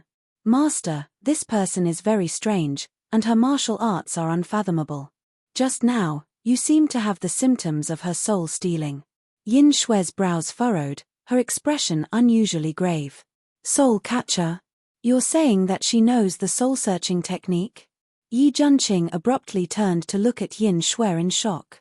Yin Shui doesn't dare to be certain, but this woman is indeed strange. Yin Shui spoke from her heart. Yin Shui is right. This time, we've encountered a strong enemy. We've already clashed with them, yet this consort still doesn't know where she came from. Also, did any of you notice that she looks very familiar? Asked Yarrow Moen suspiciously. When everyone heard this, they looked at each other in dismay and shook their heads. In reality, besides Yarrow Moen, no one else had ever looked at Ying Li at such a close distance. Then what do we do now? What if she charges into Guan Osprey Palace again? Ting Yu's voice trembled slightly and there was a faint trace of fear in her eyes. The soul-searching technique is impossible to guard against. Once someone is hit by it, they'll become the user's puppet. If she really knows this technique, we must be on guard. This prince will make a trip to Phoenix Feather Manor. I believe that Yang Nansheng will have a way, said Yi Junqing seriously. We can only trouble Prince with this matter. If it was Yin Shui, she might not necessarily be able to enter Phoenix Feather Manor. Yarrow Moen sighed heavily and did her best to calm down. When facing a strong enemy, she had to keep her mind clear at all times. This subordinate will also do my best to have my clansmen investigate this person's origins. Even if she fell from the sky, she will still have a place in the divine altar, said Yin Shui solemnly. Yin Shui, how are her martial arts? Yarrow Moen reflexively gripped her own wrist, her eyes stern. If we really fight, Yin Shui doesn't dare to guarantee complete victory, but she definitely won't lose. After some consideration, Yin Shui said this conservatively. That's good. Get in touch with Liu Shao for the next 2 days. Once Yarrow Sulwan enters Meng Yuan, tell him to pass on this consort's orders to Ben Lei. Then tell him to hurry back to the palace. If this woman could fight to a draw with Yin Shui, then Yi Junqing definitely wouldn't be her match. While Yarrow Moen was busy making arrangements in Guan Osprey Palace, Central Dragon Palace was filled with smoke. At this time, Ying Li was holding Jewel by the neck, the bright dagger in her hand pressed against Jewel's throat. On the table, inside the cage made of silver, Fluffy seemed to have sensed the danger around her. She meowed as if asking for help. Stop. Ying Li, it's just a beast, there's no need to make things difficult for it. When Yi Hongyi entered, he dismissed all the guards and eunuchs at the door, then closed the door tightly. Your Majesty, why didn't you stay in Guan Osprey Palace to accompany your foolish consort? What are you doing back here? Ying Li hummed a tune as she played with the dagger between her fingers. Wanna normally dotes on these two cats. If something happens to them, Wanna will definitely feel terrible. You've already killed Liu Xing, is that still not enough? Yi Hongyi walked over to the table angrily and reached out to grab Jewel from Ying Li's hands. Your Majesty, don't forget the promise you made to Master back then. Ying Li abruptly picked up Jewel and stared at Yi Hongyi sharply. We did indeed promise Spiritual Master Zi Yang that you would be allowed to move freely in the Imperial Palace until the culprit was found. However, just investigate. Why do you have to make things difficult for Wanna? She's just an idiot. You saw it with your own eyes. Could it be that you suspect that the culprit behind all of this is Wanna? Yi Hongyi regretted it. Ever since Yarrow Moen had left, Yi Hongyi hadn't been able to sleep at night. He had carefully investigated everything that had happened in the Imperial Harem and felt that there were some things that were too strange and illogical. Therefore, he thought of a trump card that his father, the Emperor, had given him before his death. Thus, he wrote a letter to his father's sworn brother, one of the meritorious ministers who had conquered the Great Chu, the Reverend Purple Sun, Luo Bin, who had now retired. 3 days later, this Ying Li appeared in front of Yi Hongyi with a letter personally written by Spiritual Master Zi Yang. It was clearly written on the letter that the woman in front of him was Spiritual Master Zi Yang's beloved disciple. If Yi Hongyi was willing to relinquish power and guarantee Ying Li's safety, then Ying Li would stay. Yi Hongyi thought that he had gained a helper, so he immediately arranged for Ying Li to stay in the most luxurious palace aside from Guan Osprey Palace, Moonlight Palace. He also treated her with great courtesy. What's there to be suspicious about Ying Li? Ever since Ying Li entered the palace, there had been nothing suspicious in the entire imperial harem. Only Guan Osprey Palace had been in trouble. Not to mention anything else, even if Guan Osprey Palace was a blessed land, it would still be impossible for a Lingji to grow there, let alone a purple Lingji with 300-year-old ring. Ying Li had only wanted to take the Lingji back to study it, but she had been stopped by that tactless eunuch. It was clear that he had a guilty conscience. Ying Li killing him wasn't unjust. As for these two cats, can your majesty really guarantee that these two cats won't have the same effect as the pigeons? Ying Li abruptly raised Jewel as she questioned coldly. This is simply unreasonable. There has never been a precedent of cats being domesticated. Ying Li, stop being unreasonable. Zhen's tolerance has its limits. Yi Hongyi couldn't bear to make Yarrow Moen sad again, so no matter what he had to do, he had to protect the lives of these two animals. Moreover, he also wanted to use this to warn Ying Li that in this imperial palace, he was the one in charge of life and death.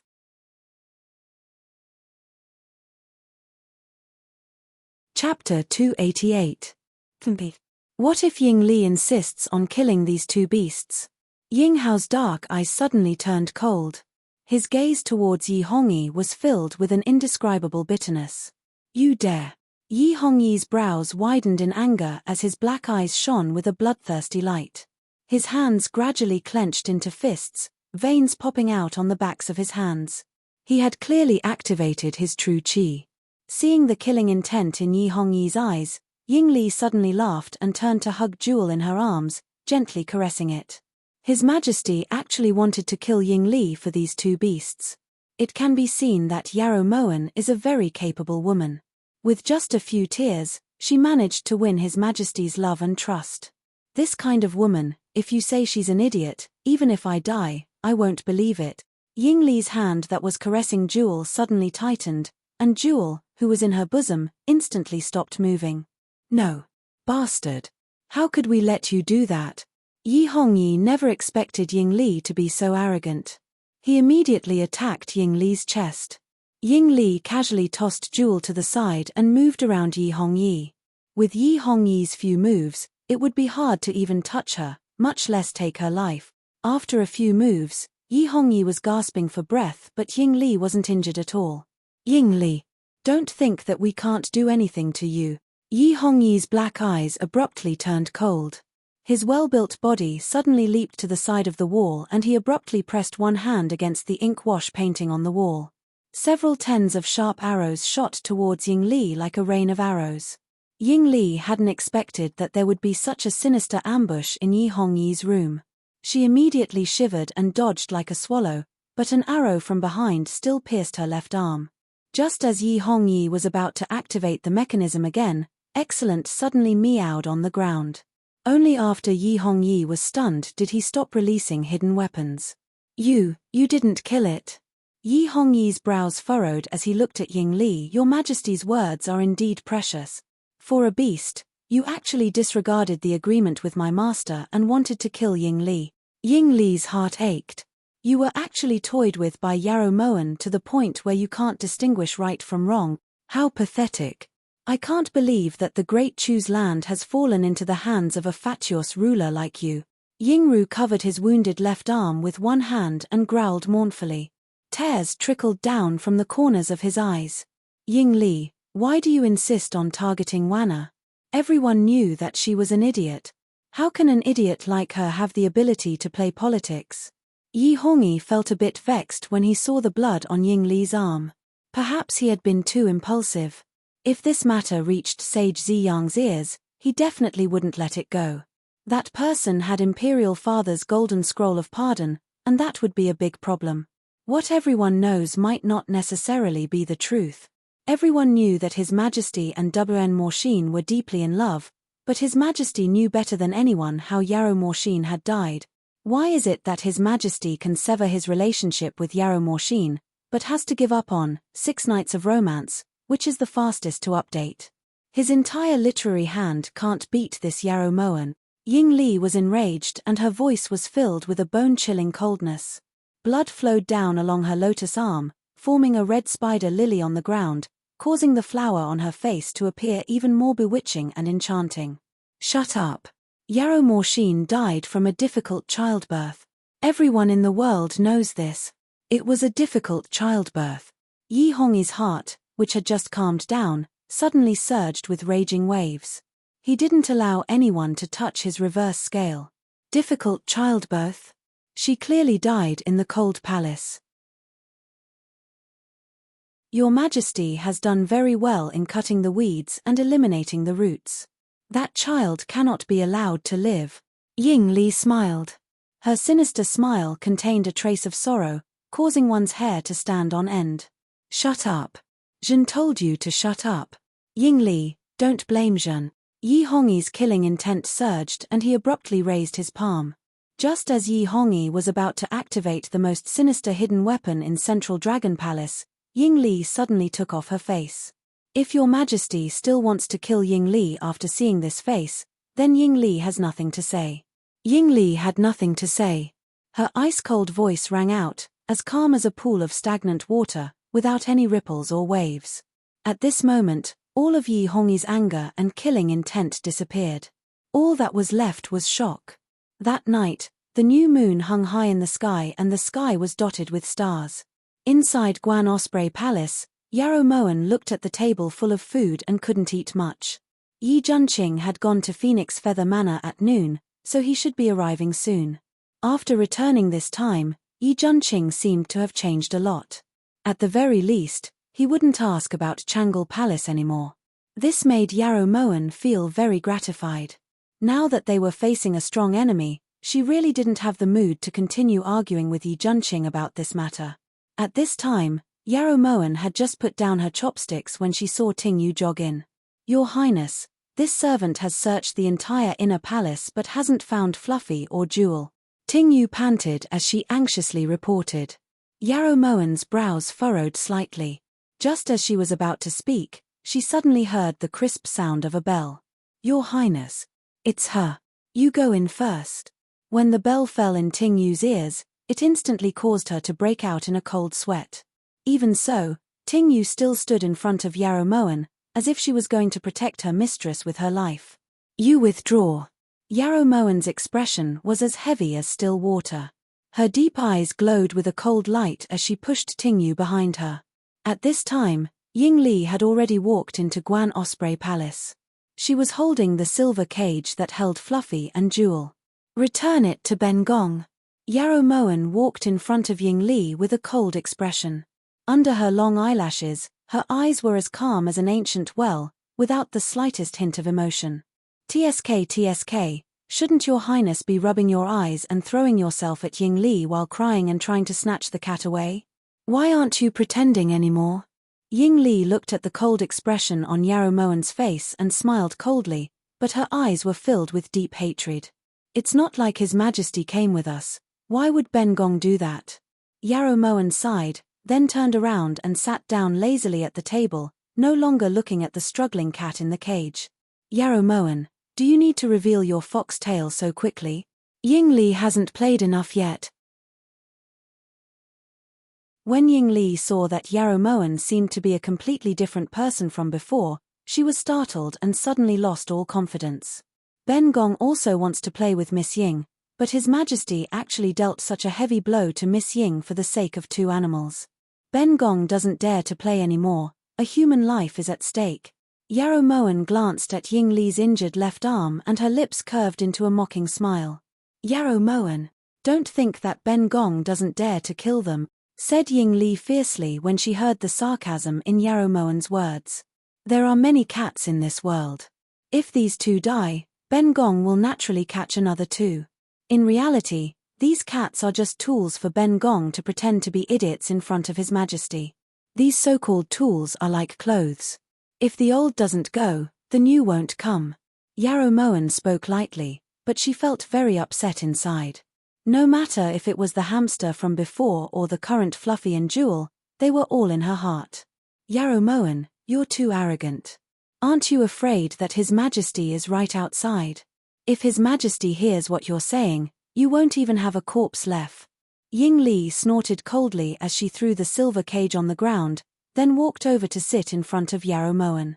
As Yarrow Moen looked at those eyes that were as beautiful as limpid autumn waters, she felt that they were increasingly familiar, but she couldn't remember where she had seen them before.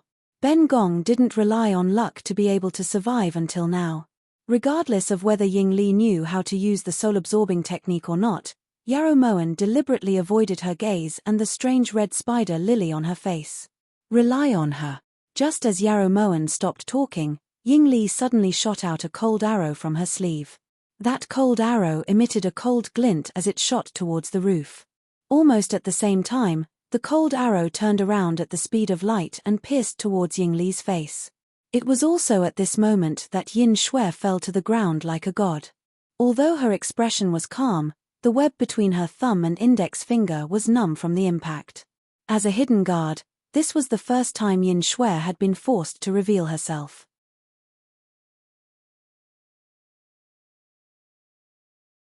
Chapter 289. Good skills, as expected of a hidden guard of the Yin clan. However, Ying Li doesn't put you in her eyes. As Ying Li spoke, she purposely hid the hand that caught the arrow in her sleeve to hide the skin and flesh that was twisted from the friction between the arrow and her hand. Master. Yin Shui ignored Ying Li's mockery and looked towards Yarrow Moen respectfully. It's fine.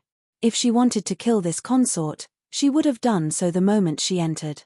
Withdraw. With a wave of Yarrow Moen's hand, Yin Shui disappeared without a trace. You're quite smart. Of course Ying Li wouldn't kill you so easily. Ying Li must prove to everyone that you, Yarrow Moen, are nothing more than a person who deceives the world to gain a reputation, someone who pretends to be a pig to eat a tiger.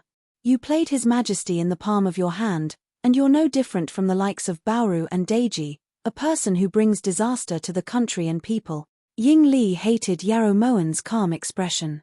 Ever since she entered the world, no one had dared to act calm in front of her, especially those concubines who had never seen the world. Which one of them didn't treat her with respect and worship her like a god? Thus, she prepared to teach Yarrow Moen a lesson. All right, this consort will sit here in Guan Osprey Palace and wait for you to bring evidence to expose this consort. However, this consort's patience is limited. Ying Li, if you hadn't killed Liu Xing, this consort wouldn't have bothered with you no matter how arrogant you were. However, it's different this time. The person who stained your hands with blood is extremely important to this consort. This consort promised him that I would definitely get revenge for him. Yarrow Moen's voice gradually turned cold as she glared at Ying Li. Revenge? That's a very interesting word. However, you caused so much trouble in the imperial court and inner palace. Was it also for revenge? Who was it for?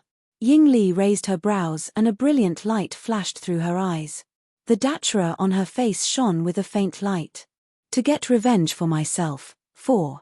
Just as Yarrow Moen was about to say Zhong's name, Yin Shui suddenly appeared and struck the back of Yarrow Moen's neck. Although the soul manipulation technique is powerful, the backlash is extremely strong. As the saying goes, to kill 10,000 people, one will suffer 3,000 losses. Yin Shui advises you to use it less.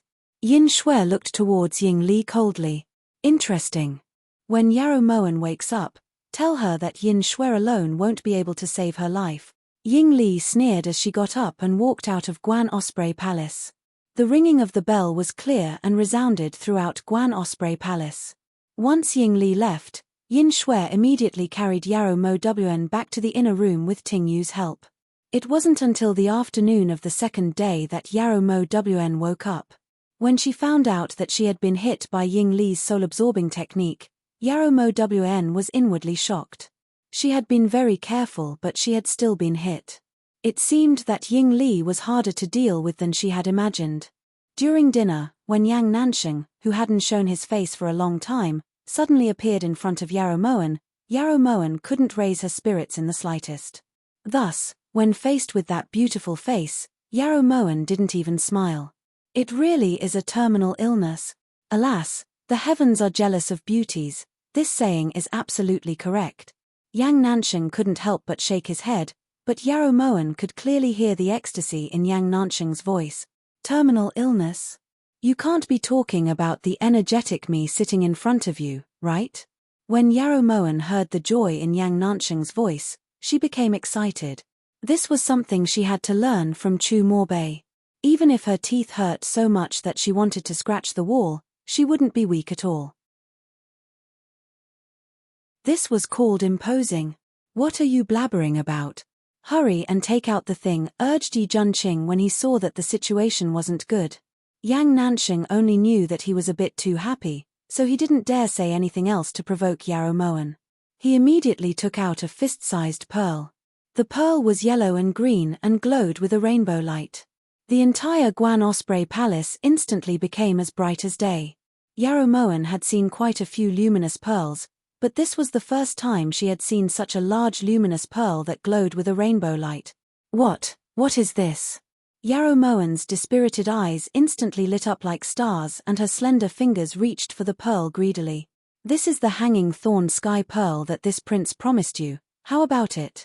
This prince didn't go back on his word, right? Yi Junqing's mood improved greatly when he saw that Yarrow Moen's dispirited state had disappeared. A rare and precious treasure, Yarrow Moen commented concisely. Then she unceremoniously put the pearl away as if she was afraid that Yang Nansheng would go back on his word. Of course. How could something that was buried with the Grand Empress of Great Chu be ordinary? Muttered Yang Nansheng in a low voice. Then he took out a green bag from his back and placed it lightly on the table. At this time, everyone's gazes were attracted by the bag in anticipation of an even greater surprise. Yang Nansheng slowly opened the bag. Inside was a golden box made of pure gold. Of course, this wasn't the main point. What Yarrow Moen cared about was what was inside. The moment Yang Nansheng opened the golden box, even Yarrow Moen, who had seen rare and precious treasures before, was stunned speechless for a long time. Inside the golden box was a crystal crown. The crown was pieced together from 9 different colored crystals. The workmanship was so fine that it was impossible to find any gaps between the pieces. It was flawless. 9 crystal crown? This is the 9 crystal crown? Yarrow Moen vaguely remembered that Yi Junqing had mentioned this name to her before. Crystals were extremely rare in the world, especially amethyst, which was extremely rare. Aside from white and purple, crystals of other colors were as rare as phoenix feathers and unicorn horns. They could only be found by chance and not sought after. Now that she was able to see crystals of 9 different colors on a phoenix crown, Yarrow Moen was sure that even someone like King Lulan, who was used to seeing rare objects, would be amazed. You know your stuff. Although beauty was very harsh to Nansheng before, Nansheng has always been magnanimous. Actually, Nansheng feels that compared to the hanging thorn sky pearl and this 9 crystal crown, this golden box is more useful to beauty. Yang Nansheng looked towards Yarrow Moen seriously and took her hand in sorrow. It seemed like he was going to bid farewell. Honorable Lord, you wouldn't take things too hard just because these 2 items belong to Moen, right? Yarrow Moen lifted her brows when she saw the sorrow on Yang Nansheng's face. She looked at his reaction with interest. In reality, she had heard every single word that Yang Nansheng had said. Why would Nansheng take things too hard? It's not like the one who's suffering from a terminal illness right now isn't. Yang Nansheng was getting carried away again. His radiant expression made Yarrow Moen grind her teeth in anger.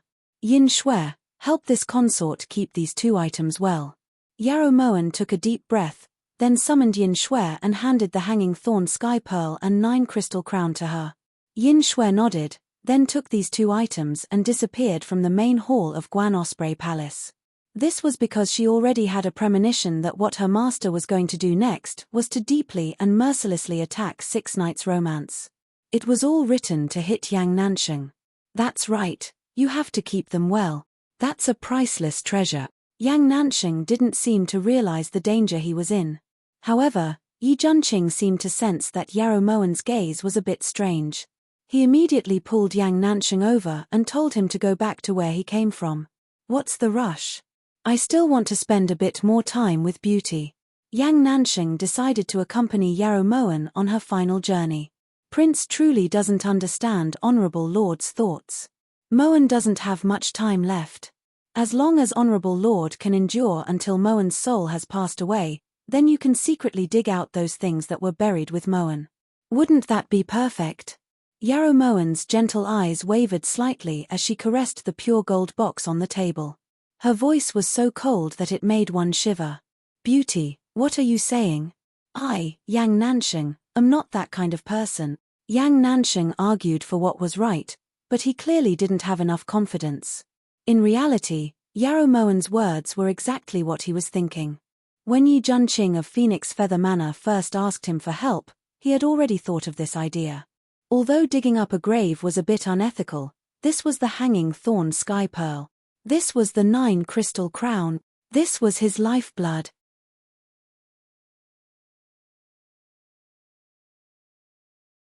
Chapter 290. Actually, with Supremacy's strength, it's easy to make a golden coffin. Why be so stingy? Could it be that Supremacy thinks that the Grand Empress of Great Chu will be burned to ashes like a commoner? Yarrow Moen ignored Yang Nansheng's solemn vow and handed the golden box to Ting Yu. Cremation is very popular, blurted out Yang Nansheng. At the side, Yi Junqing had been wiping away his sweat for a long time. Since that's the case, if Exalted Lord passes away one day, Moen will definitely personally cremate Exalted Lord. Moen will also make them do their best to burn Exalted Lord until not even his bones remain. Yarrow Moen was extremely vexed by Yang Nansheng's current behavior. If she had known that Yang Nansheng was this fickle, she would have been more ruthless back then. However, it wasn't too late to realize now. Nansheng has to live for a very long time. Yang Nansheng instantly felt that the atmosphere wasn't right when he saw the strange look in Yarrow Moen's eyes.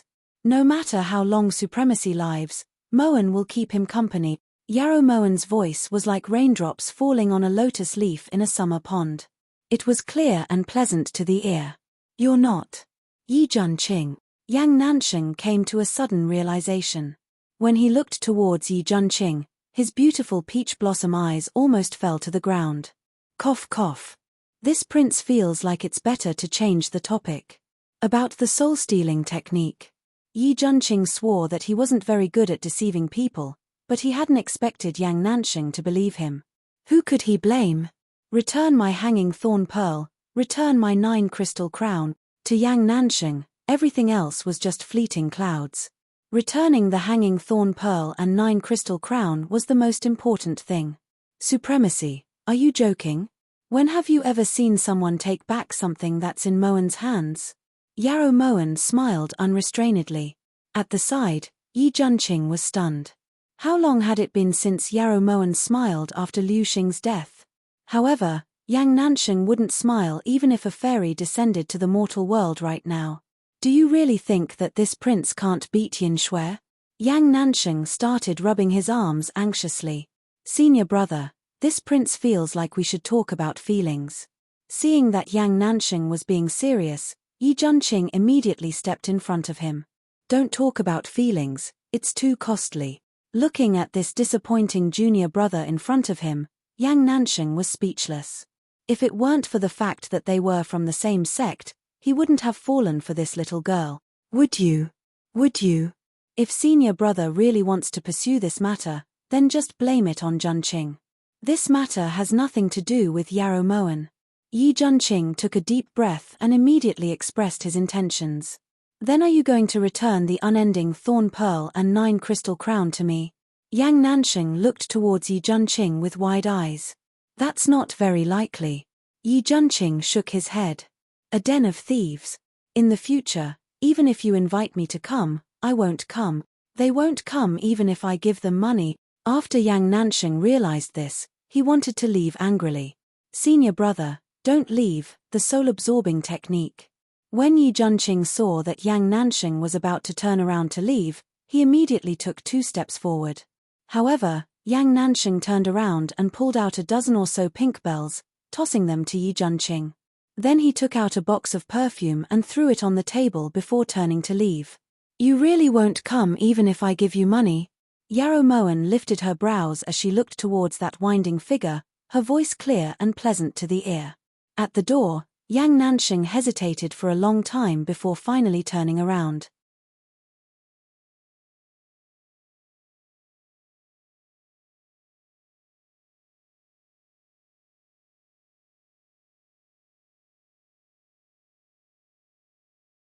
Chapter 291. I didn't expect to lose a beloved general so quickly. What a pity, Your Highness. Ah, no, perhaps I should call you Jingxin instead. Ying Li walked arrogantly in front of Yarrow Mo Wan. Under her long eyelashes, her eyes were filled with incomparable sharpness. This empress's heart feels stifled, but you might not feel any better. Yarrow Mo Wan pursed her lips and sat down leisurely.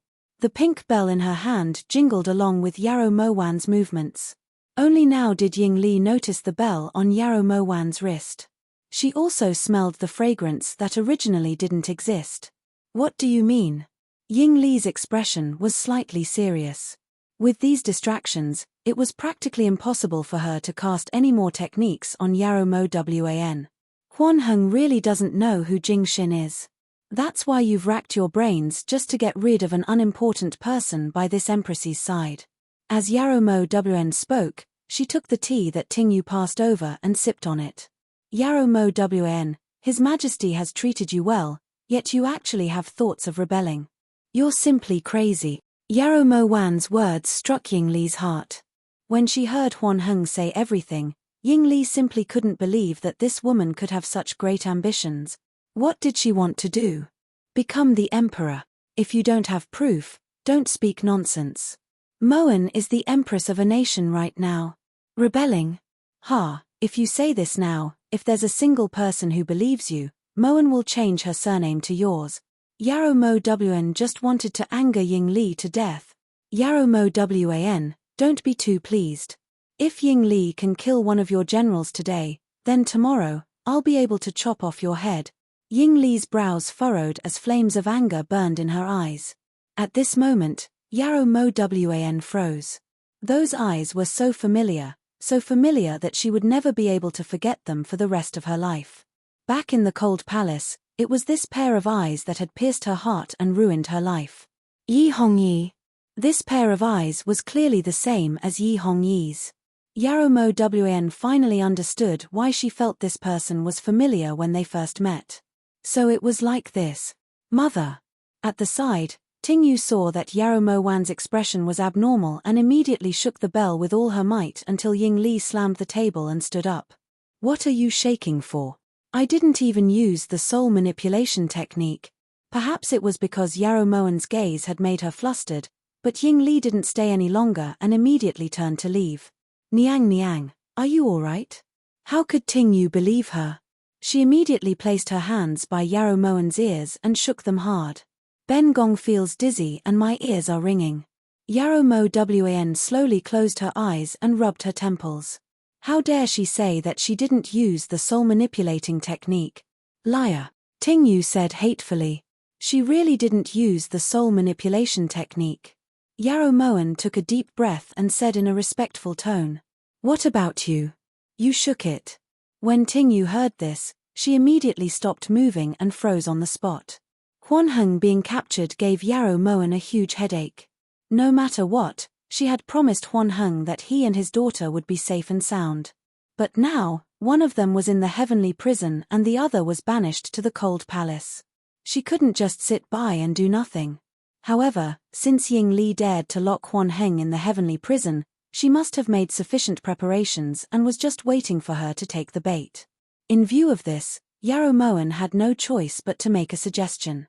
You want me to seduce a baby Oriole? Yarrow Moan, I didn't hear wrong, right? Yi Junqing stood up angrily and glared at her.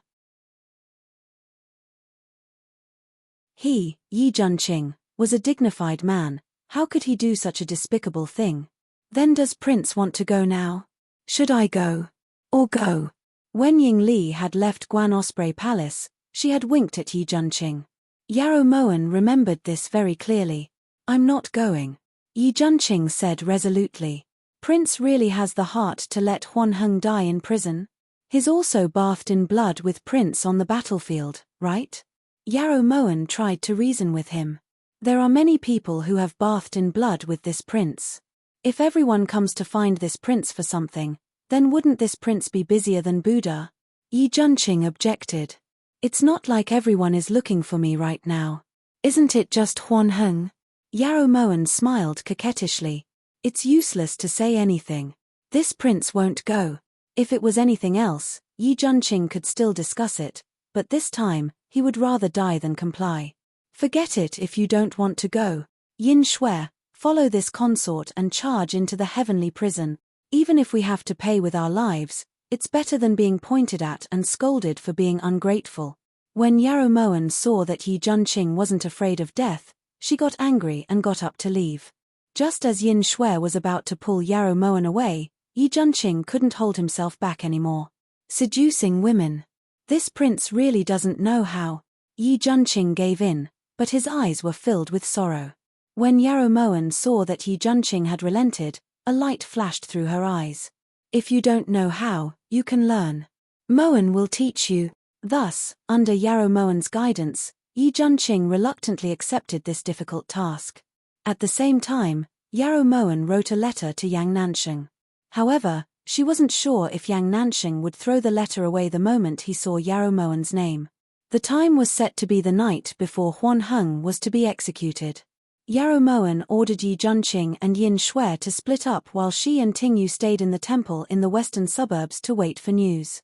The autumn wind rustled, carrying with it a bit of coldness. Yarrow Moen leaned against the door of the temple, her expression filled with unconcealable anxiety.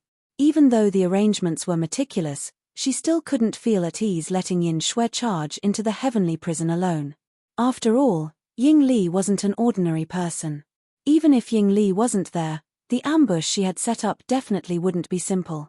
Just as Yarrow Moen expected, Yin Shui did encounter great obstacles in the process of saving Huan Heng and almost lost her life. However, what was gratifying was that the 18 hidden guards that Yang Nansheng had sent had appeared in time and helped Yin Shui successfully escape. Huan Heng was naturally safe and sound. In order to not make Yarrow Moen worry, Yin Shui didn't report the actual dangers. Yarrow Moen only found out about this later on from Yang Nansheng. At that moment, Yarrow Moen was extremely afraid. If Yin Shui's life was exchanged for Huan Heng's, she definitely wouldn't be willing. At this time, Huan Heng was being helped into the temple by Yin Shui. He was dressed in prison clothes and his hair was disheveled. This old man is begging you, save Huan Er. I beg you. The moment Huan Heng saw Yarrow Moen, he immediately knelt on the ground and begged with tears in his eyes. Old General Huan, please get up. Since Jing Xin was able to save General from the heavenly prison, she will naturally protect Consort Chen's safety. General only needs to leave the imperial city according to Jing Xin's arrangements. Jing Xin guarantees that when General arrives at a safe location, you and Consort Chen will be reunited. Compared to saving Huan Heng, saving Huan Kia was much easier. After all, Yarrow Moen already had her own spies and confidants in the palace. It wouldn't take much effort to save someone from the cold palace. This old man thanks Miss Jing Xin. Now that it's like this old man will only follow Mrs. lead.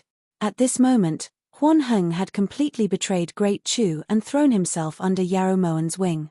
Meanwhile, at the shore of the Jade Lake, Yi Junqing kept choking and only managed to force out a sentence after the time it took to make a cup of tea. Miss Ying Li's heavenly beauty, Junqing.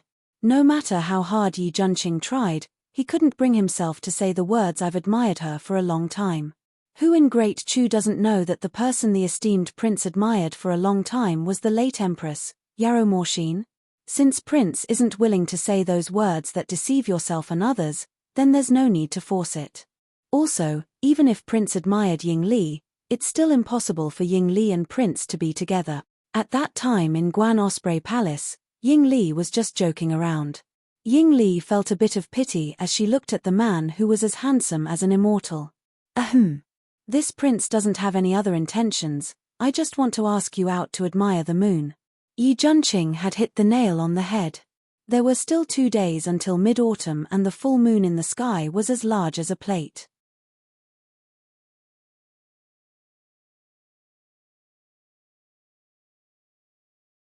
Chapter 292.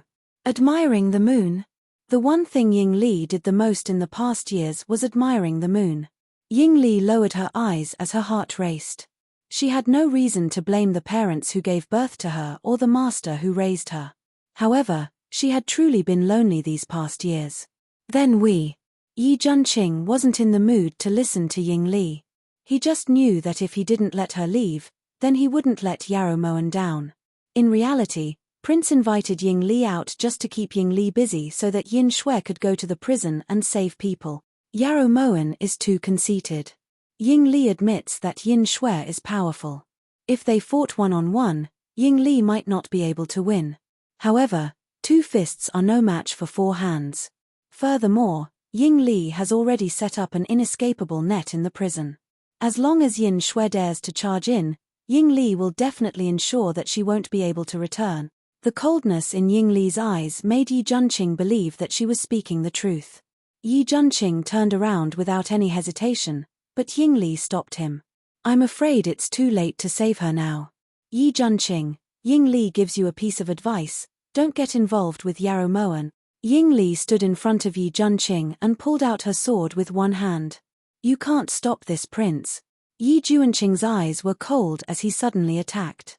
Did Prince not ask why Yarrow Moen wanted to save Huan Heng? Or did Prince already know that Yarrow Moen wanted to rebel? Or perhaps everything Yarrow Moen has done has been done under Prince's orders? Ying Lu made a feint and retreated several steps, then looked towards Yi Junqing coldly. This was the main reason Ying Li had agreed to go to the lake. She wanted to know whether the mastermind behind all this was Yarrow Moen or Yi Junqing. What did you say? Moen wants to rebel? She actually wants to rebel. Yi Junqing's entire body froze in place. His heart felt like it was being entangled by silver threads. Even the slightest tug brought him a suffocating pain. Ever since Yu Funing said betrayed by the man she loved, Yi Junqing had vaguely guessed at something. On this journey, he had seen everything that Yarrow Moen had done, especially Ying Li's words of rebellion. Yi Junqing finally understood the truth of the matter, and this truth was the one he was most unwilling to see and the one he was most unable to accept. Ying Li is gratified by Prince's reaction. It was clear that Yi Junqing didn't know about Yarrow Moen's tricks. At this moment, a man dressed in black suddenly appeared, stumbling and kneeling in front of Ying Li. Protector Ying, bad news. Huan Heng has been kidnapped. We've suffered heavy injuries. There was blood at the corner of the man's mouth, as if he had suffered a serious internal injury. What did you say? How could this be? There are so many of you, yet you can't even stop one person. Ying Li flew into a rage and grabbed the man in black on the ground. Replying Protector, it wasn't just one person, it was 19 people, and all of them are extremely skilled. They were just short of breaking down the prison. The man in black had a pained expression as blood flowed from the corner of his mouth. When Ying Li heard this, she was startled and immediately jumped up, heading straight for the prison. Yi Junqing stood dejectedly at the shore of the Jade Lake. His eyes were empty as he stared at the clear surface of the lake. Under the moonlight, the surface of the lake seemed to be sprinkled with bits of silver. It was so beautiful that it seemed illusory. Morshine, is it him? How could it be him? You love him so much. You've done everything for him. He has no reason to.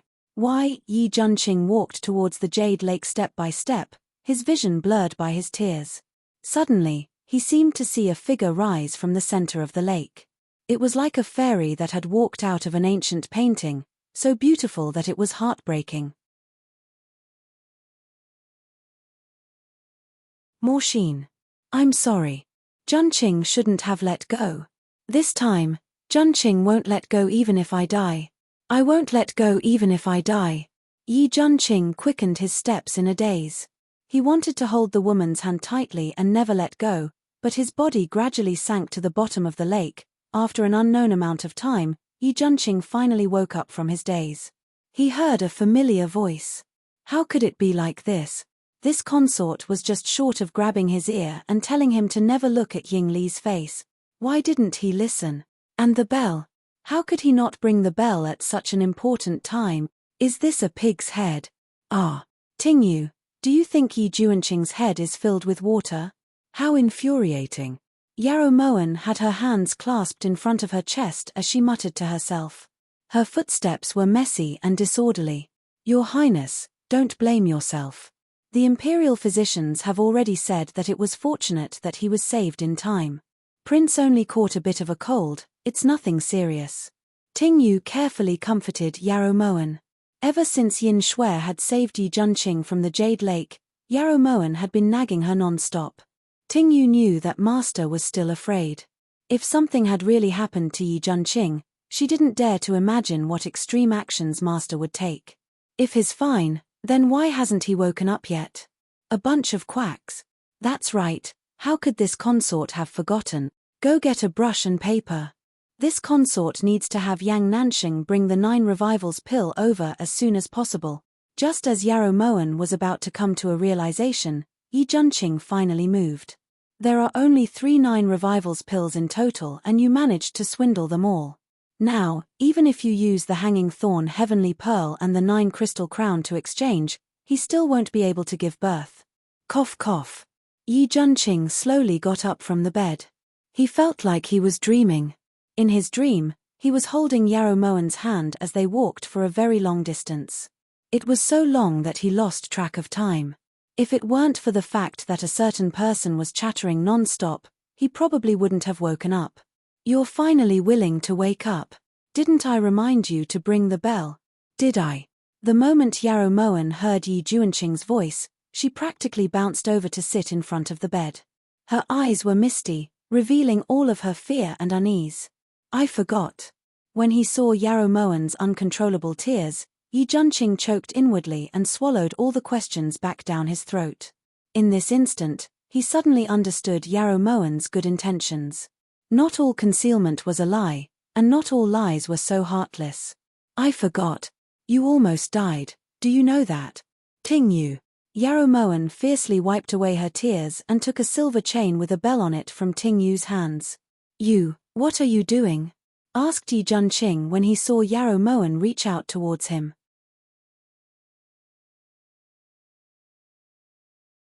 What am I doing? Didn't you forget? Then Moen will think of Prince. Yarrow Moen ignored the resistance of the person on the bed and immediately grabbed Yi Junqing's collar, then casually fastened the silver chain around Yi Junqing's neck.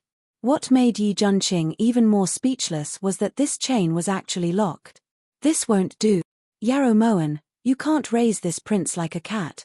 Hurry and give the key to this prince. Yi Junqing buried all of his doubts and emotions deep in his heart. From now on, he would spare no effort to help Yarrow Moen swindle and scam people. He would spare no effort to help Yarrow Moen obtain money until her wish was fulfilled. Because Yarrow Moen's wish was also his wish. Yarrow Moen gripped the key as she got off the bed and left without looking back. This was because she couldn't hold back her tears anymore. When Yi Junqing saw that Yarrow Moen had left, he immediately tugged hard at the silver chain. However, the chain was much sturdier than he had imagined. Even with his internal strength, he wasn't able to break it. Prince, don't waste your strength. This silver chain contains black iron, reminded Ting Yu kindly. Ting Yu, this prince is begging you. Prince has just woken up, so you must be very hungry. This servant will immediately prepare a meal for you. Ting Yu naturally knew what Yi Junqing wanted to say, so she immediately turned and fled. That night, during dinner, after Yi Junqing's endless begging and ingratiation, Yarrow Moen finally agreed to give the key to Yi Junqing. However, the condition was that he had to recount everything that had happened with Ying Li at Jade Lake. Prince means that Ying Li didn't take a fancy to you? Yarrow Moen looked Yi Junqing up and down seriously. No matter how she looked at it, she couldn't understand.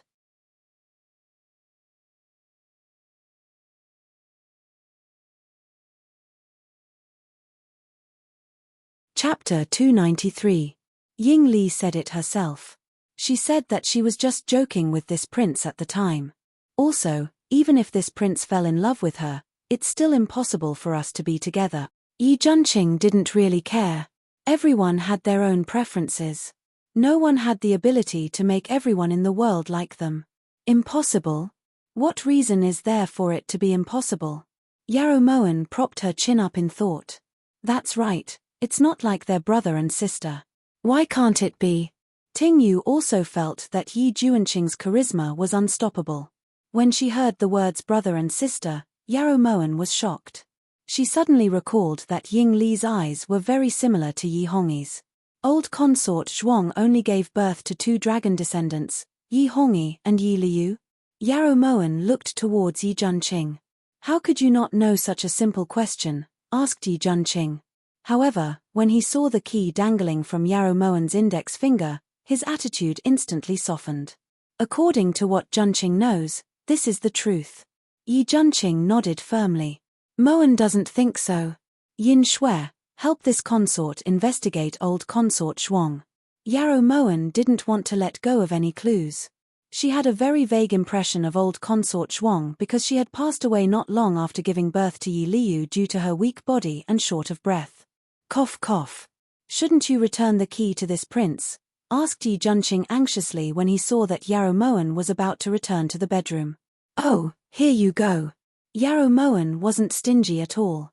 She immediately handed the key that was as thin as a silver needle to Yi Junqing. Just as Yi Junqing was about to sigh in relief, Yarrow Moen suddenly pulled out at least 30 keys that were almost exactly the same. I forgot to tell Prince that there's a key attached to each part of the chain. Only when all of the keys are inserted into the holes at the same time will the chain open. Prince, take good care of them. It would be terrible if you lost even one, said Yarrow Moen calmly. When Yi Junqing heard this, 3 black lines instantly appeared on his forehead. Then he walked over to Yarrow Moen with vicious steps and fiercely slapped the key in his hand into Yarrow Moen's hand. Then he turned and left without saying a word. Niang Niang, why doesn't Prince want this anymore? Ting Yu looked towards Yarrow Moen in confusion. He's afraid of losing it. Yarrow Moen's lips curved in a meaningful smile. There were some contradictions in Yi Junqing's story, so he was clearly hiding something. As for what he was hiding, Yarrow Moen didn't want to pursue it. Perhaps she should trust Yi Junqing this once. Inside Central Dragon Palace, Yi Hongyi sat next to a square jade table with a grave expression. His deep eyes stared at the flickering candlelight on the table. Your Majesty, you should believe in Ying Li's soul-manipulating technique now. It turns out that everything Huan Heng said under the soul-manipulating technique was true. That woman called Jing Xin does exist, and this time, it was this woman who saved Huan Heng and Huan Kia. When Ying Li had kidnapped Huan Heng to Central Dragon Palace and used the soul-manipulating technique in front of Yi Hongyi, Huan Heng had naturally told Yi Hongyi about his conversation with Jing Xin. Yi Hongyi was skeptical, so Ying Li had set up a trap. If someone saved Huan Heng, it would mean that Huan Heng wasn't lying. That woman called Jing Xin really was plotting a rebellion. Other than in front of us, have you ever removed your mask in front of anyone else? Yi Hongyi suddenly looked up. The question he asked had nothing to do with Huan Heng. Ying Li's heart tightened as she looked at Yi Hongyi in shock. After a while, she laughed bitterly. Ying Li feels that Your Majesty should be worried about your empire and not Ying Li's identity. Under her long eyelashes, her eyes were filled with disappointment and helplessness.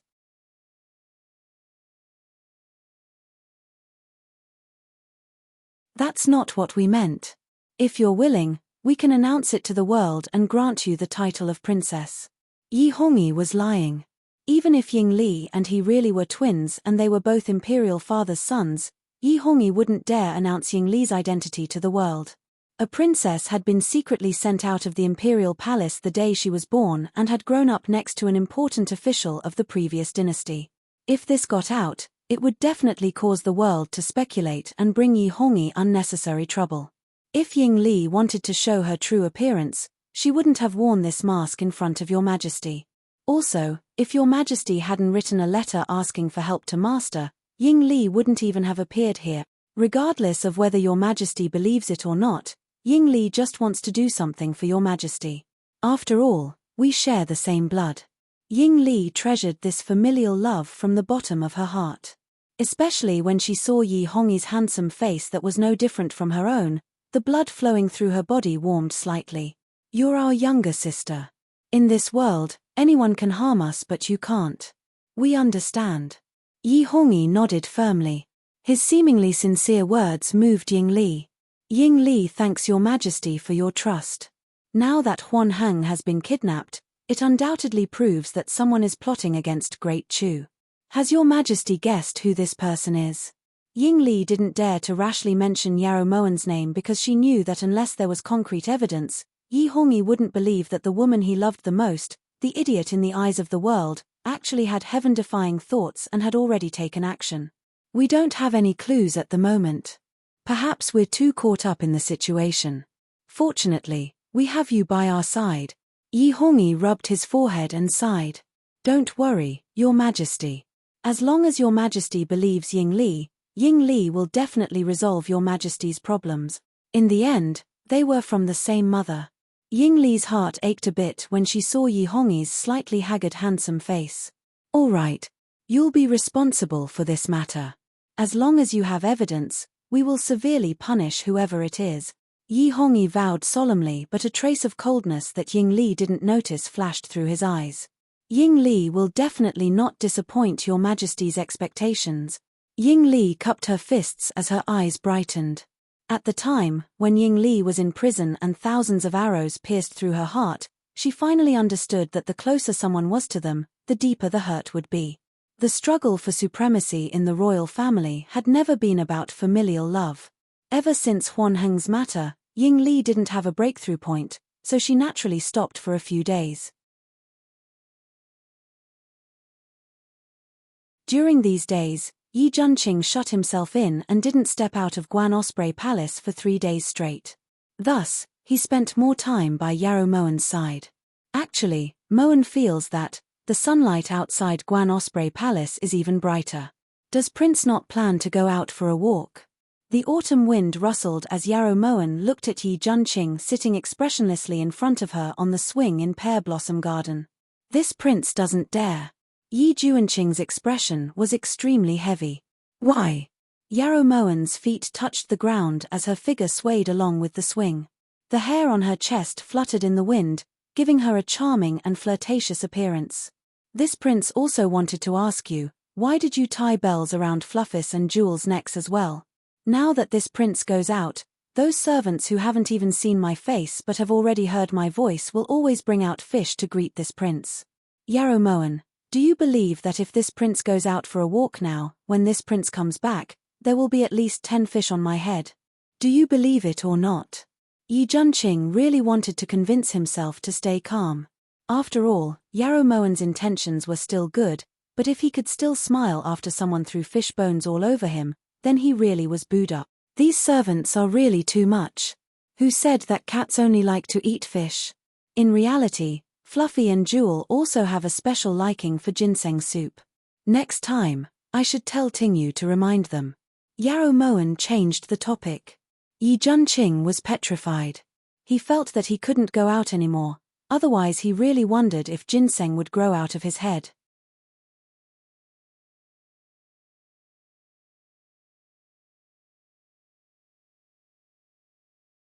Chapter 294.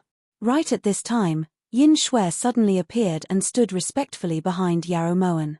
Master, this subordinate has investigated. Back then, when old consort Zhuang gave birth to Yi Hongyi, she also gave birth to a female infant. The two were twins of a dragon and phoenix.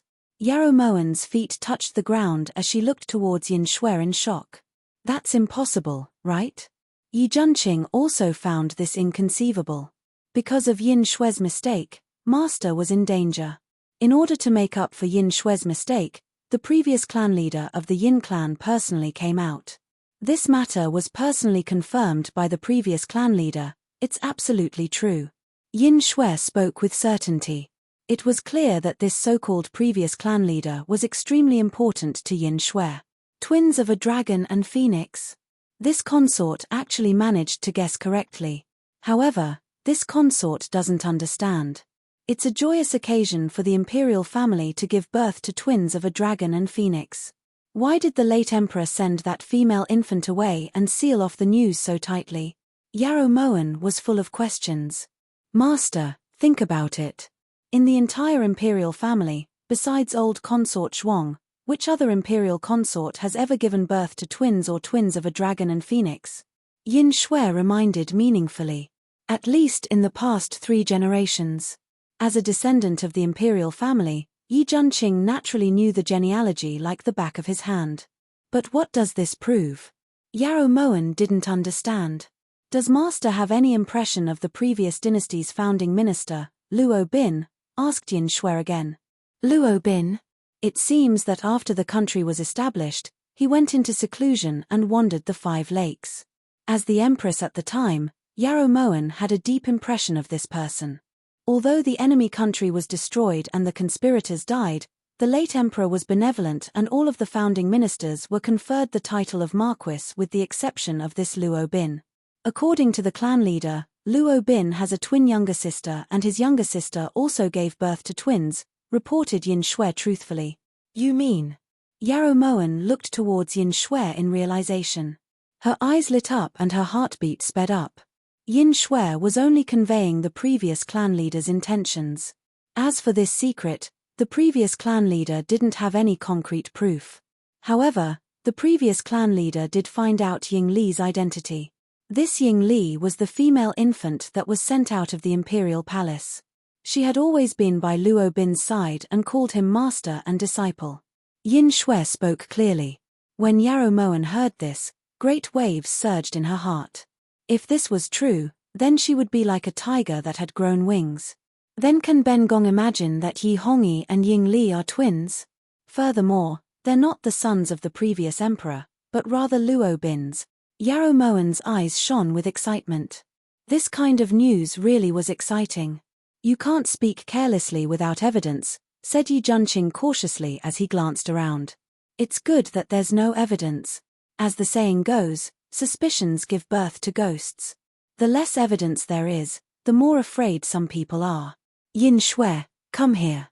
Yarrow Moen called Yin Shui over and whispered a few words into her ear.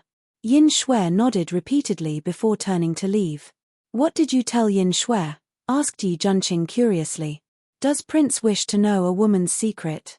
Yarrow Moen's mood suddenly improved greatly as she looked towards Yi Junqing with curved eyes.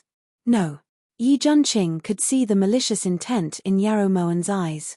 He definitely didn't want to become the object of Yarrow Moen's amusement. Even if you don't want to, Moen still has to say it.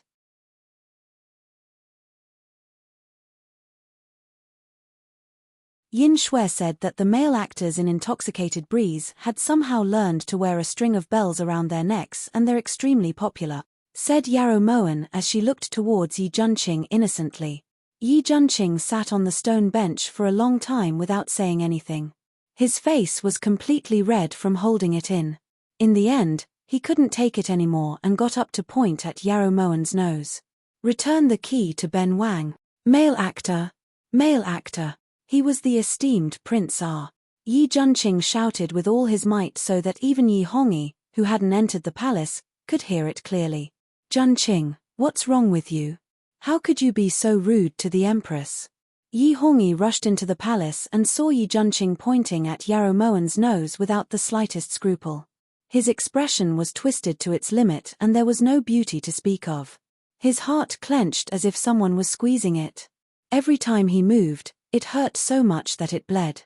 Yi Junqing took a deep breath and buried the pain in his heart in the deepest part of his heart. Then he slowly turned around and bowed respectfully.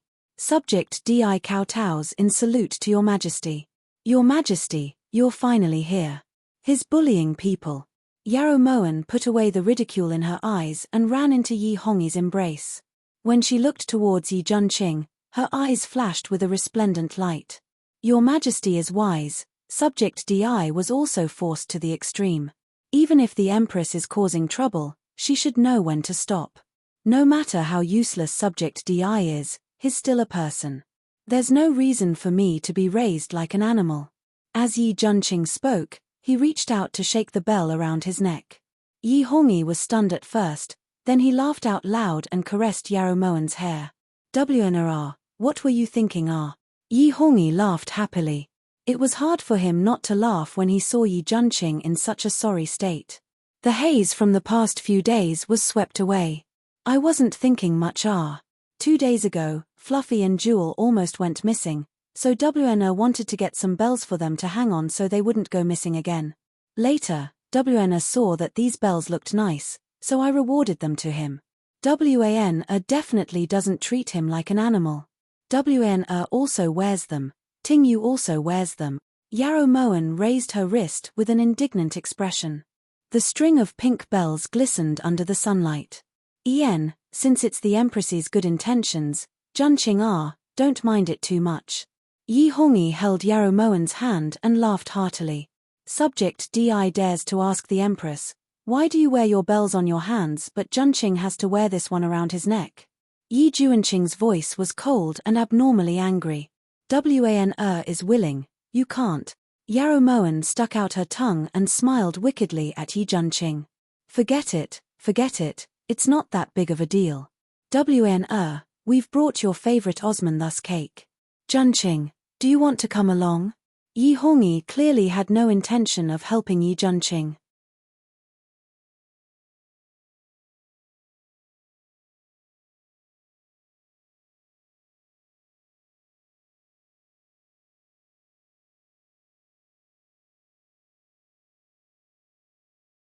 Chapter 295. Your Majesty, this person is already dead. Qing Long placed his hand under the little eunuch's nose, then withdrew his hand and reported truthfully. Throw it into the mass grave. Azure Dragon, from today onwards, we order you to thoroughly investigate the rumors. Any servant who mentions Luo Bin and the Empress Dowager are to be executed in secret. Yi Hongyi roared fiercely. Understood. Just as Azure Dragon was about to pull the young eunuch away, Ying Li suddenly rushed into the imperial study. Your Majesty, you mustn't do this. If you do this, people will misunderstand. At that time, Mother. Ying Li was so anxious that she almost said the word Imperial Mother. Azure Dragon, you can leave first. Yi Hongyi immediately interrupted Ying Li and sent Azure Dragon away. Only after Azure Dragon left did Yi Hongyi turn to look at Ying Li. A chill gradually rose in his heart. Your Majesty, Ying Li just.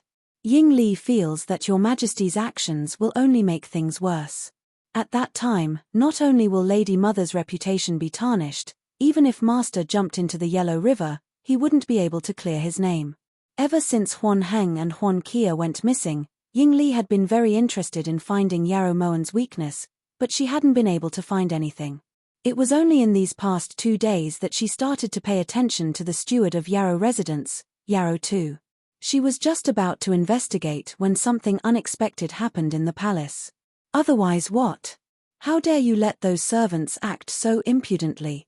Yi Hongyi disapproved. The most important thing now is to find the person who started the rumors. As long as we eliminate the root cause, these rumors will naturally disappear. Even if she didn't investigate, Ying Li knew who did it. I'll leave this matter to you, but we still have to kill them. We will not allow anyone to disrespect Imperial Mother. Yi Hongyi used anger to cover up the fear in his heart. Just now, that little eunuch had clearly said that his Lady Mother had given birth to a daughter. If people saw Ying Li's face and found out about Ying Li and Luo Bin's relationship, some things, even if they weren't true, couldn't be explained. Ying Li will definitely make sure the rumormongers die a horrible death. Just thinking about the 2 people she cared about the most in her life being smeared made Ying Li furious. Thus, the moment she left the imperial study, Ying Li rushed to Guan Osprey Palace. At this time, Yarrow Moen and Yi Junqing were eating in the hall. This prince might know what you said to Yin Shui that day. Yi Junqing put down his chopsticks and looked towards Yarrow Moen seriously. Your Highness went to verify it. It can't be that you're using the identity verification as an excuse to go to drunken Qingfeng to find a male actor to amuse yourself, right? Yarrow Moen lifted her brows. Her words were infuriating. Right now, those rumors in the palace were spread by you.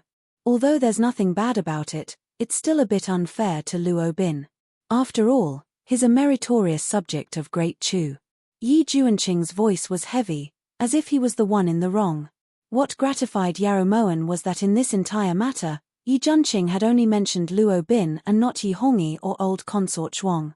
Life and death are up to fate, while riches and honor are up to the heavens. Moen doesn't know how much this matter will affect Luo Bin, but there is one thing Moen can guarantee Prince. Moen will not provoke Luo Bin on her own accord. Yarrow Moen said lightly. Just as she was about to pick up some food, she heard the familiar sound of bells, followed by a gust of wind. Before Yarrow Moen could even turn around, the tip of Ying Li's sword was already pressed against Yi Juanqing's sheath. At the same time, Yin Shui was standing guard by Yarrow Moen's side, the phoenix wing chain in her hand restless. If this consort remembers correctly, a certain someone seemed to have said that this consort would accept death wholeheartedly. What? Do you think you don't have that ability? That's why you want to end this consort's life with one strike. Unfortunately, you don't have that ability either. Yarrow Moen turned around leisurely and looked coldly at the furious Ying Li. Her lips curved into a cold smile. Yarrow Moen, you're despicable and shameless. You dare spread lies behind people's backs and insult the late Empress Dowager and important ministers of the previous dynasty. Ying Li clenched her teeth and glared at Yarrow Moen. Where's the evidence? This consort isn't a professional scapegoat. Yarrow Moen disagreed. At this time, Yi Juanqing had already put away his sword sheath. With Yin Shui and Ying Li present, he didn't think Ying Li would be able to do anything. You're well aware of what you've done. I'm warning you, if you dare to spout nonsense again, Ying Li will definitely pull out your tongue. Ying Li hated this woman in front of her to the core. Every time she thought about how she had almost died at her own brother's hands for Yarrow Moen's 2 cats, and how Yarrow Moen was using this method to insult her mother and master, her teeth clenched in anger. Nonsense. You're talking about those rumors outside, right? Rumors aren't necessarily groundless. How can you be sure that those people are definitely spouting nonsense? As for this consort's tongue, it's right here. You're welcome to pull it out at any time, as long as you have the ability. Yarrow Moen's expression was extremely arrogant. Even though Yi Juanqing felt that Ying Li didn't have the ability, he was still speechless at Yarrow Moen's arrogant expression. Sometimes, it was better to keep a low profile. Of course, he didn't dare to say this out loud. Otherwise, Yarrow Moen would definitely point at Yin Shui and ask him, does this consort have a reason to keep a low profile? Yarrow Moen, I definitely won't let you off. I definitely won't. Ying Li abruptly put away her sword and turned to leave. As Yarrow Moen watched Ying Li leave, a dark light flashed through her eyes. Ying Li, how do you know that this consort will let you off? Just as Yarrow Moen expected, those eunuchs who had been spreading rumors about old consort Zhuang and Luo Bin's affair disappeared without a trace in a single night. However, the rumors didn't stop because of this. Instead, they spread more and more ferocious. In the end, Yi Hongyi finally couldn't hold it in any longer. In the Yarrow residence on the east side of the imperial city, Yarrow too stared blankly at the red spider lily in front of him. His expression was wooden and his eyes were lifeless. Let me ask you, is Yarrow Moen an idiot? Ying Li started to use the soul-absorbing technique without restraint. As long as she could get rid of Yarrow Moen, she wouldn't hesitate to pay any price. Third miss, is an idiot. Yarrow too had already lost all self-awareness. Always been.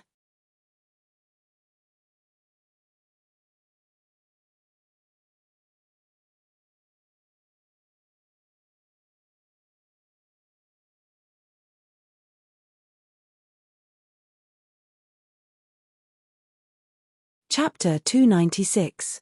Got it, I'll go right now. Ying Li believed that Azure Dragon wouldn't dare lie to her because she knew that Azure Dragon was Yi Hongyi's most trusted bodyguard. Ying Li's guess was correct. Azure Dragon really wasn't lying to her because the person who was lying to her was Yi Hongyi. At noon, Yarrow Moen tossed 2 pieces of fresh fish in front of Fluffy and Jewel. When she looked up, she saw that Ting Yu was running in from outside. You didn't find him? Yarrow Moen lifted her brows when she saw that there was no one behind Ting Yu. Replying, Your Highness, this servant searched the entire imperial palace but didn't find a trace of Prince. Prince couldn't have left the palace, right? Ting Yu wiped at her sweat as she panted heavily. He's too embarrassed to even step out of Guan Osprey Palace, much less leave the palace. Did someone come by today? Yarrow Moen and Yin Shui went out early in the morning to take care of business. When they returned, Yi Juanqing wasn't in Guan Osprey Palace. This servant was careless and only went to the imperial kitchen once. When I returned, I didn't see Prince. Perhaps Prince went out during this time, reported Ting Yu. In reality, this couldn't be considered careless. Every day, Ting Yu had to go to the imperial kitchen 2 hours in advance to order the menu. It has nothing to do with you. If it wasn't something important, Yi Junqing definitely wouldn't leave the palace with the bell. Yin Shui, make a trip to the esteemed prince residence. Yarrow Moan's gaze turned cold as an indescribable panic welled up in her heart.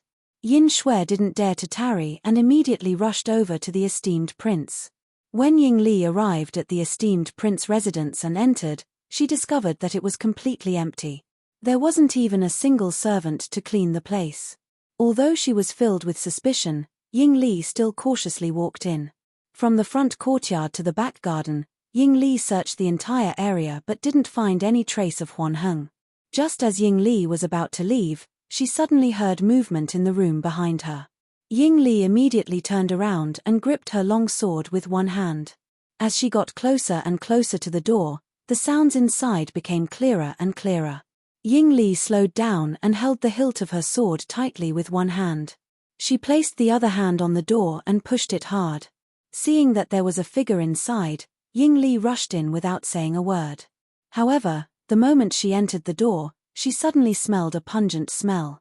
Then, everything in front of her turned white, and a large amount of grey stone powder flew over. Ying Li knew something was wrong and immediately covered her eyes with her hands. Unexpectedly, a long arrow shot out like an aurora. Ying Li didn't have time to jump up and could only turn around in panic.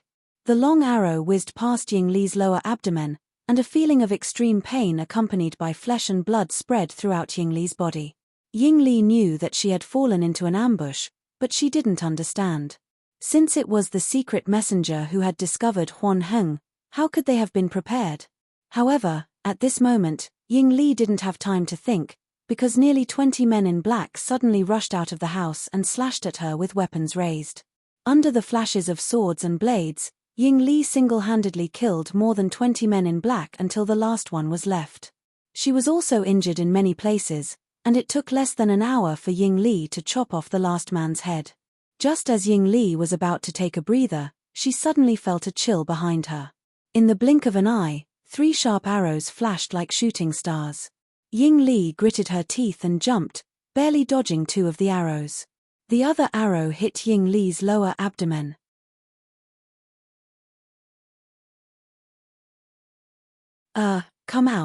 Come out quickly, the other book friends are reading. Ying Li endured the intense pain and swung her sword to cut off the arrow in her abdomen. There were at least 30 large and small wounds on her body, and the pain seeped into her bones. Since there were secret messengers following her, did they not see that she was being attacked? Why didn't they show up to save her? What was going on? What had happened? Ying Li's mind was a mess. The intense pain made it impossible for her to think clearly. At this moment, all she could do was run. However, when she saw more than 30 archers appear on the walls of the courtyard, Ying Li's heart sank. She was afraid that she wouldn't be able to escape this calamity. Even now, she still didn't know who killed her. Ying Li used the last of her strength to swing her sword as the rain of arrows whistled towards her. She wanted to buy time for herself, even if it was just for a second. She hoped that someone would save her, and she believed that her brother, who shared the same mother as her, would definitely come to save her.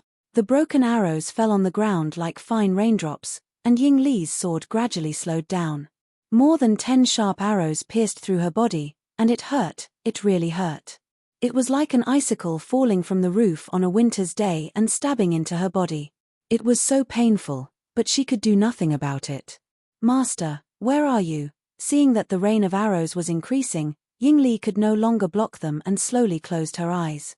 Right at this moment, an azure dress suddenly appeared and picked up Ying Li with one hand before leaping up. The archers on the courtyard wall were also instantly killed. Only when the last person was killed did Yin Shui put away the phoenix wing necklace. She hadn't discussed this with Yi Junqing beforehand because when she arrived, she had seen Yi Junqing risking his own safety to save Ying Li. No matter what the reason was, this scene couldn't be seen by others, so Yin Shui killed all the black-clothed people in the esteemed prince residence. In Guan Osprey Palace, Yarrow Moen was feeling uneasy when she suddenly heard a familiar bell ring. What surprised Yarrow Moen was that the bell wasn't ringing from the same person. Just as Yarrow Moen expected, when she saw Yi Junqing appear in front of her with Ying Li in his arms, she was extremely shocked. "You're injured." Yarrow Moen couldn't care less about Ying Li in Yi Junqing's arms and ran to his side. "It's not me, it's her." Yi Junqing didn't have time to explain and immediately carried Ying Li into the inner room. Although Yarrow Moen wasn't clear about the situation, she could tell that Ying Li had just experienced a battle of life and death. In the inner room, Yi Junqing placed Ying Li on the bed and turned to look towards Yarrow Moen.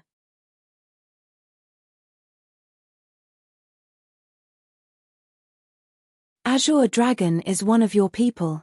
Yarrow Moen, you demon, you actually bribed His Majesty's most trusted person." Ying Li's mouth was continuously bleeding and the several dozen wounds on her body were so painful that her face was deathly pale. "It was Azure Dragon who lured you into this trap."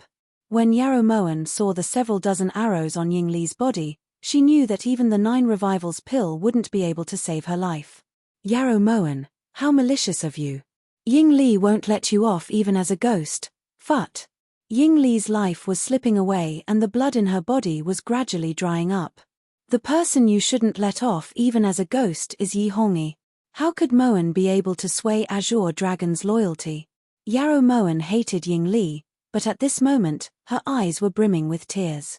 How heart-wrenching was it to be betrayed by the person you loved the most?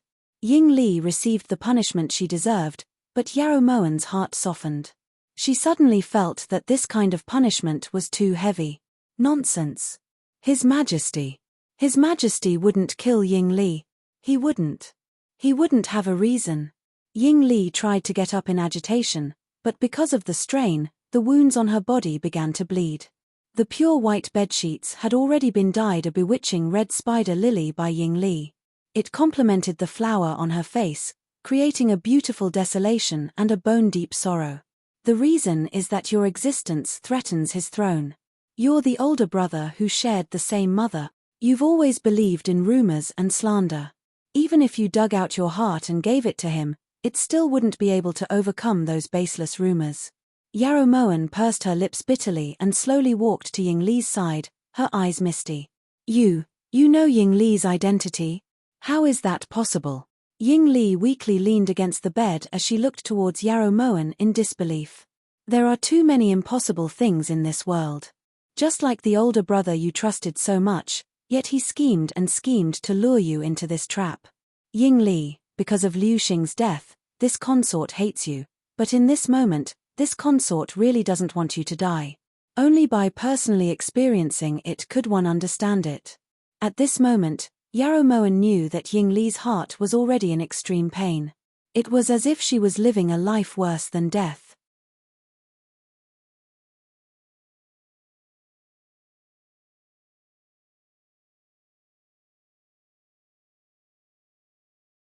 Chapter 297.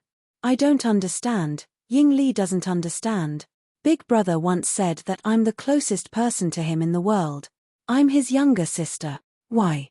Even though Ying Li had been hit by over 10 arrows, she hadn't shed a single tear. But now, tears were pouring down her face. Gossip is a fearful thing. He didn't want anyone to see your face because it would cause people's imaginations to run wild. Yarrow Moen's hands trembled inside her sleeves. She wanted to reach out and cover all of Ying Li's wounds to stop the blood from flowing, but she knew that it would be useless. Why doesn't he believe that Ying Li truly loves him? Ying Li only just acknowledged Big Brother. I can't bear to part with him. Ying Li's pupils started to slacken. Yarrow Moen had asked this question countless times before. Why didn't Yi Hongyi believe that everything she did was for him? Later, Yarrow Moen got the answer. Because devils didn't have hearts, they couldn't feel the sincerity of others. Sorry. Yarrow Moen's voice was slightly hoarse as tears blurred her vision. She and Ying Li were actually the same kind of people. You don't need to apologize. If I don't die, you will definitely die. Yarrow Moen. Now. I'm about to die. Can you tell me the reason? Her cold eyes were like a pool of stagnant water. Ying Li's chest heaved up and down violently. She knew that Ying Li was about to die. Yarrow Moen didn't say anything and looked towards Yi Junqing. Yi Junqing nodded slightly and turned to leave. When the door closed, Yarrow Moen slowly walked to the side of the bed. Do you know how Yarrow Morshin died? Yarrow Moen didn't want to lie to Ying Li, someone who shared the same fate as her and was about to die. You know? No wonder you would. It seems I guessed correctly. But I don't understand, why would a woman who had been stupid for more than 10 years suddenly become so scheming? Ying Li's dry lips trembled, her eyes filled with deep desire. Because Ben Gong is Yarrow Morshin. Yarrow Moen lowered her voice and whispered into Ying Li's ears. When she stood up, Ying Li was no longer breathing. Only her eyes were wide open like copper bells. As she looked at Ying Li, who was lying lifelessly on her couch, Yarrow Moen slowly reached out and took off the red spider lily mask. The face that appeared in front of her was exactly the same as Yi Hongyi's. Yin Shui. Yarrow Moen summoned Yin Shui. Yes, master. Do you have a way to seal this corpse in ice and preserve it?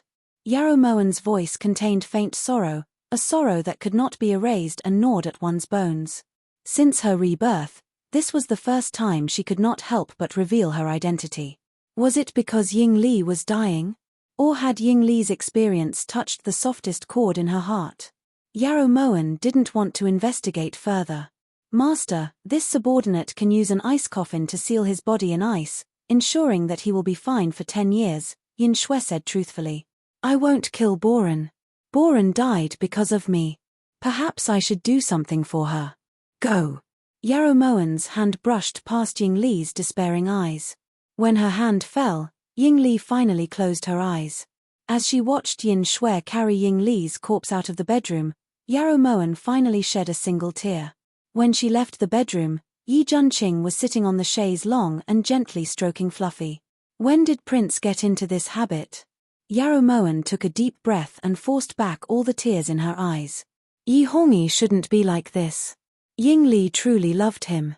Yi Junqing swallowed, his voice heavy. Since ancient times, emperors have always been emotionless. The word emotion doesn't just refer to love. Family and friendship are also the cheapest things in the eyes of an emperor. Moen doesn't find it strange that Yi Hongyi would react this way. Prince, do you want to drink a cup? Yarrow Moen walked over to the table and poured a cup of tea.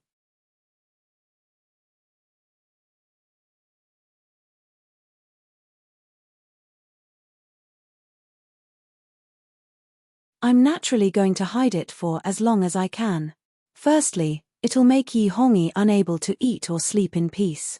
Secondly, if Prince really ends up in Luo Bin's hands, this consort might be able to use it to save Prince's life.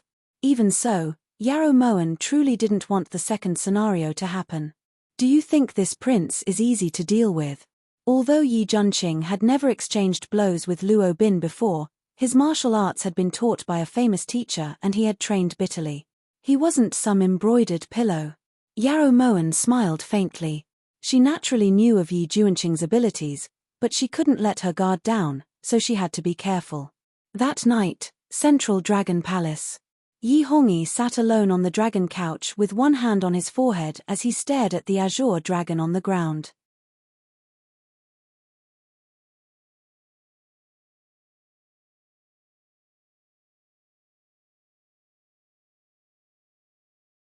Chapter 298. You still haven't found her? Yi Hongyi's voice was filled with undisguisable anxiety and fear. This subordinate failed in his duty. None of the assassins we sent to the esteemed prince residence survived, so no one saw if the esteemed prince went in or out of the residence. This subordinate also searched the entire residence but couldn't find Guard Ying's body, reported Qing Long with a guilty expression. Can't find her? Could it be that she disappeared into thin air? Search again. You must find Ying Li no matter if she's dead or alive. Yi Hongyi's brows furrowed as his voice trembled in anger. He slammed his fist down on the throne. This subordinate obeys. Qing Long didn't dare to tarry and immediately left Central Dragon Palace. And Bingshan, pour us some water. Yi Hongyi felt a headache coming on. However, after a moment, he realized that An Bingshan was already dead.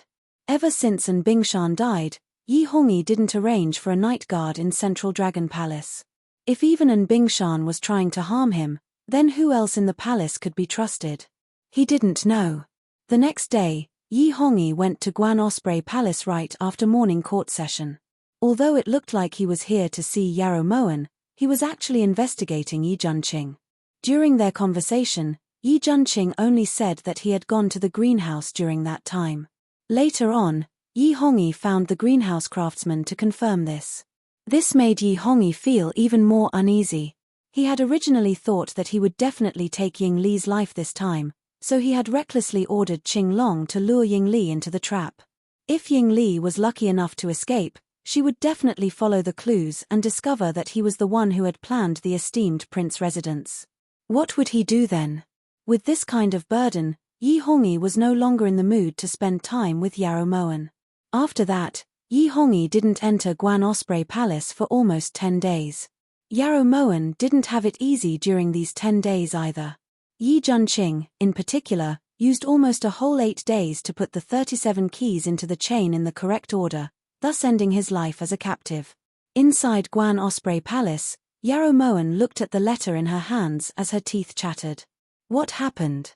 As soon as Yi Junqing entered, he noticed that Yarrow Moen's face was filled with anger. Even the veins on her forehead looked like they were about to pop. That damned Chu Morbei actually blamed the annihilation of the Bright Moon Gorge bandits on this consort's head. Furthermore, he made a big deal out of it, causing all the bandits in the world to be eyeing Yarrow Manifest's ship covetously. It's already been half a month since Ben Lei has dared to send out any caravans. They've suffered heavy losses. Yarrow Mo Wn tightly gripped the letter in her hands as she gnashed her teeth in hatred. All the thieves in the world. Could it be that serious? Yi Junqing walked over to Yarrow Moen with a frown. Read it yourself. Yarrow Moen handed the letter to Yi Junqing. Even now, she still hadn't thought of a solution. Han Genie. Yang Nansheng seems to be very familiar with him. When Yi Junqing saw these 3 words on the letter, his frown deepened. Yang Nansheng knows him? Then that's easy, it's easy to deal with someone he knows. Yarrow Moen lifted her brows as she looked towards Yi Junqing with a hint of hope in her eyes. They really are very familiar with each other, so familiar that I'd recognize him even if he turned to ash. Cough cough. They're mortal enemies.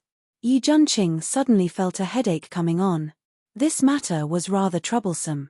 Mortal enemies are fine too. At least Yang Nansheng can share a common enemy with us. Yarrow Moen didn't feel that much despair. That's probably very difficult. To be more precise, Han Genie views Yang Nansheng as a mortal enemy, but Yang Nansheng only thinks that Han Genie is someone he doesn't want to see even if he dies. Yi Junqing's explanation was extremely complicated. Why? Yarrow Moen wasn't a gossipy person, but she really couldn't think of how this Han Genie had offended Yang Nansheng for him to be listed as a taboo. Back then, Yang Nansheng's grandfather was revered as the most handsome man in the world, so he was naturally surrounded by countless women. Among them, there was a woman with commendable courage who confessed in public. Although this woman's courage was commendable, her appearance was a bit unnatural, so the result was obvious. In reality, with this woman's courage, it wasn't a big deal that she was publicly rejected. The problem was that in just 3 days, Yang Nansheng's grandfather had chosen a woman who was even uglier than her as his wife. Furthermore, he was extremely protective of that woman, and that woman just so happened to be this woman's concubine-born younger sister. Because of this, there were people who couldn't accept it. From then on, this woman treated the Yang family as her enemy. Unfortunately, the grandson this woman was most proud of was Han Genie. Yi Junqing only knew this much. He didn't know the other details. I didn't think that the Supreme Lord of the world's bandits would have this kind of relationship with Yang Nansheng, but aside from Yang Nansheng, Moen really can't find a more suitable person to deal with this. What should I do? Yarrow Moen sighed, her eyes filled with disappointment. How about this? This prince will make a trip to Phoenix Feather Manor to discuss this with Yang Nansheng and see if he has any ideas, suggested Yi Junqing. No, you can't go anywhere right now. Yarrow Moen immediately refused. It won't take more than 3 to 5 days, and this prince's luck isn't that bad. Even if we take 10,000 steps back, even if we encounter Luo Bin, this prince might still be able to defeat him. Yi Junqing knew that Yarrow Moen was worried about his safety, but he knew just how important Meng Yuan was to Yarrow Moen. That's fine. Then Moen, have Yin Shui come along. This was Yarrow Moen's bottom line. All right. There's no time to lose, this prince will leave right now. Yi Junqing immediately got up and left Chu Palace with Yin Shui. Yarrow Moen blinked slightly as she looked in the direction Yi Junqing disappeared in. A trace of worry appeared in her eyes. In these 10 days, Ying Li seemed to have vanished without a trace. Yi Hongyi's apprehensive heart gradually calmed down. Given Ying Li's personality, if she was still alive, she would have come to him a long time ago to question him. There was no way she wouldn't have disappeared for so long. Thus, when Qing Long's report turned out to be fruitless, Yi Hongyi actually sighed in relief. Sometimes, no news was good news. Continue searching. If she's alive, I want to see her. If she's dead, I want to see her corpse. You may leave.